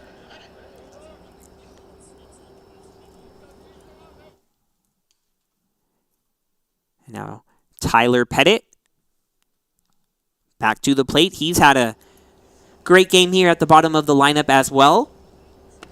A great form of insurance to have him hitting 8th when the 8-hole hitter is hitting 2 for 3 with 3 RBI in that home run. And we've talked about the representation from San Antonio schools. Mendez on the mound transferring from UTSA. The two schools playing against each other, but now we have Incarnate Word represented as Tyler Pettit transferring from just across Hildebrand. So you got 4 of the 6? St. Mary's the only one missing here? We've got A&M San Antonio represented with Ryan. Don't know if they have a baseball team. They're making slow progress here. Our club basketball team playing them the other day. I saw that. I was wondering what that was. Had flashback to basketball season. As Pettit flies out, but going into that at bat, sitting at 286 on the year, and that's a marked improvement over the early season struggle that he had, where he was hitting right around 100 for the first few weeks. So he's been on a tear here for the Tigers and hitting right about where you need him to be hitting for Trinity, who's kind of hit this stride of their season, I would say, where you want to see the guys swinging comfortably. You know, it doesn't mean that they're necessarily getting hits every at bat or anything like that, but you want to see good contact, and we're seeing a lot of that out of Pettit lately, and it's been great to have him kind of back behind the dish, you know, helping with that, but also just getting his swing back and bringing that, what I like to call that random sneaky power that he brings. Because a lot of times he goes yard when you're least expecting him to. I'd say that's a pretty good observation, but I think even sneakier than that, his speed Yeah. still leads the team in triples. And Austin Davison last game, catcher himself, got a triple. It got me thinking, it got me looking. The Tigers have 7 triples this year, 4 of them from the catchers. Austin Davison, Tyler Pettit, and Nick Lazera registering a triple. So if you come to Trinity and you're a catcher, you better be fast because it's a requirement now. It's like the special club there. Although you would think with catchers, you're almost, now I'm expecting the inside the park home run. I want you to start at the plate, end at the plate. You just can't catch them. Yeah. That's why they're the catchers. We'll be here all night. Apparently. Hopefully not. I mean, we've been here all night. Montreza sends the 1-2 to center field, but it is caught by Arredondo. The first time Montreza has been retired today. Had 2 walks, 2 singles. Has come around to score twice, and 2 runs batted in. Yeah, Montreza putting together a pretty solid season together statistically. Up over it's batting at 316 now. He's looked pretty good. He's looked really comfortable, I'd say, too, in the shortstop position the last few days. I think a lot of it is you're gonna have times where you make errors or you get out, but I think it's a lot with how you kind of respond or how you feel and how you look like on the plays after that. And I would say over the past 2 to 3 weeks we've seen I'd say a pretty apparent shift in the way the Tigers play. I feel like they're playing a lot looser. They don't feel as like if they're playing as stiff, which I think is great because now it allows a lot of these guys to go out there and just feel really comfortable, feel confident that the rest of the team is there, so they don't feel like they've got the weight of everything on their shoulders. They can build a nice little rally like we saw in the second inning where we scored 7 runs. And that's the type of things that, like, you look back at some of the better teams that this program has had over the last couple of decades, and that's where the team success really does come from. Is just everybody, kind of doing a little bit, and then maybe you've got a guy that comes up there and hits the 3-run homer, like we saw a bunch of over the weekend against Dallas. But it's something that we hadn't seen early on in the season. I mean, we saw some good wins over like Whitewater and the walk-off home runs and everything else. But, those games look like they could have also been games that Trinity could have run away with. They just felt like they'd get a little bit of momentum going and then all of a sudden momentum would just be killed. And now we're starting to see, good innings where the momentum gets going, and then with 2 outs you build a 4 or 5 at-bat rally behind the second out. And, guys really picking each other up, and it just feels like the team's having a lot more fun. It's a lot of fun when you're winning, as much as the Tigers are. And they're 3 outs away from wrapping up yet another victory here in San Antonio, but still 3 outs to get. And we'll be right back to see the top of the 9th to see who gets those final 3 outs.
just your typical view here from any dorm at Trinity University in beautiful San Antonio, Texas, the 7th largest city in the country.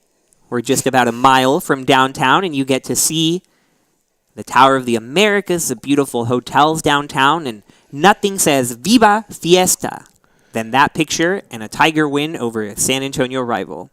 Yeah, if this would have been, Sunday night after we played Dallas, if that game would have been as late as it is tonight, you'd be seeing fireworks in the shot there as well. But, yeah, fantastic views. As an alum here from Trinity, I can tell you that a lot of nights out on the balcony, just sitting there enjoying the views of downtown, and just a fantastic setting here. You saw the O'Neill Ford Tower earlier, and there's another O'Neill Ford Tower of the Americas. And so, just fantastic architecture, fantastic setting. Can't ask for anything better. First pitch swinging is Trevino here in the 9th, and a first pitch out. Jack Martinez on the mound, trying to close things out for the Tigers. And that Tower of the Americas being built in the mid-20th century, but before then, our very own Trinity Tower used to be the tallest tower in San Antonio. Fun fact. Yeah, preceded it for almost a full decade before the 68 hemisphere came to town. And the architect that designed the majority of Trinity's campus now, because Trinity's adding on multiple buildings. The new Dickey Hall and the CSI building from almost a decade ago, the rebuilt Northrop Hall. So some of the original buildings have been redone and completely reimagined. But at the same time, the original campus, just to still have that same vision that O'Neill Ford had to put it in a quarry. And as Martinez, I don't know if we're actually going to see him with his trademark losing of the cap. He's just working so quickly here. He's reimagining himself as well, just like Trinity's campus. Yeah, 1 pitch out to start, a 3-pitch strikeout. Trinity encourages the humanities, the arts, the sciences, and the wins on the field. Martinez just 1 out away from sending Our Lady of the Lake back to the west side of San Antonio and sending Tiger fans home with a win. The Tigers trying to go 10 games above 500. Get back to a 17-7 mark. A year ago at this time, they were 16-1. But I'd say the strength of schedule is far better this year, as the ground out will end it. And there is the elusive out 27. Jack Martinez coming in from the bullpen and not wasting any time, getting the Saints down 1-2-3. And this battle for San Antonio goes the way of the Trinity Tigers. Trinity coming into today ranked 21st in D3 and showing why that is an impressive showing. From the beginning, they trailed 2-0, but then they got the lead back and never gave it up again. Trinity scoring 7 runs in the 2nd inning. They scored a couple of times after that in sporadic attempts. But this lineup, that bottom of the lineup again, as we've seen so often, we saw it this weekend and we see it here today. Brian Schaub going 3 for 4, scoring 4 times. Colt Harris going 2 for 4, driving in a pair. Tyler Pettit with that home run ended up driving in 3, and Montreza with 2 RBI at the bottom of the lineup. Josh, your thoughts on this victory for the Tigers, now 7 in a row? Yeah, good to see the bats flowing, but I think also fantastic to see Joel Thomas get out there. 4 strong innings early on, 7 strikeouts against just 2 walks, allowed 3 runs, but just 1 of those earned. And then, a couple of other guys coming in for an inning, just a little bit over an inning. You had Jack Schmidt, McGahan, Sheets, and then Martinez. And, it's a good opportunity here for some of these guys to go in there and kind of get some of those outs, get some of those innings. And, I really thought that as nice as it was to put up 12 runs, it was really nice to see the pitching come through against what has been a pretty solid Our Lady of the Lake hitting team, and I thought the pitching was just fantastic. So I think Coach Smith's probably going to feel pretty happy about what he saw tonight, at least hopefully, and we got St. Thomas coming up on the weekend, and that's going to be a good series. St. Thomas, I think, has been playing above expectation this year. So, I think the rest of the way, if you're Trinity, I don't think there's anything you can take lightly, because even that Austin series after they've beaten Southwestern, I think you got to take the Kangaroos seriously now. So, the next few games here for the Tigers in conference, very important, trying to secure a top spot and everything else. But just a great showing here. Like I said, they've gotten back to team baseball, and it's just a lot of fun to watch. It has been a lot of fun to watch and a lot of fun to call as the victories continue to pile on for the Tigers. And we'll be here for that St. Thomas series that you talked about this Friday at 7 p.m. on Tiger Network, St. Thomas versus Trinity. In the meantime, if you're in San Antonio, enjoy Fiesta, enjoy the Battle of Flowers parade on Friday, and then come out to the ballpark or tune in on Tiger Network. Thank you to the control room, everybody working those cameras. Look at that beautiful view one last time as we sign off. For Jack Baker, who joined us, for Josh Muchigemba, I'm Brian Yanselson. Good night from San Antonio.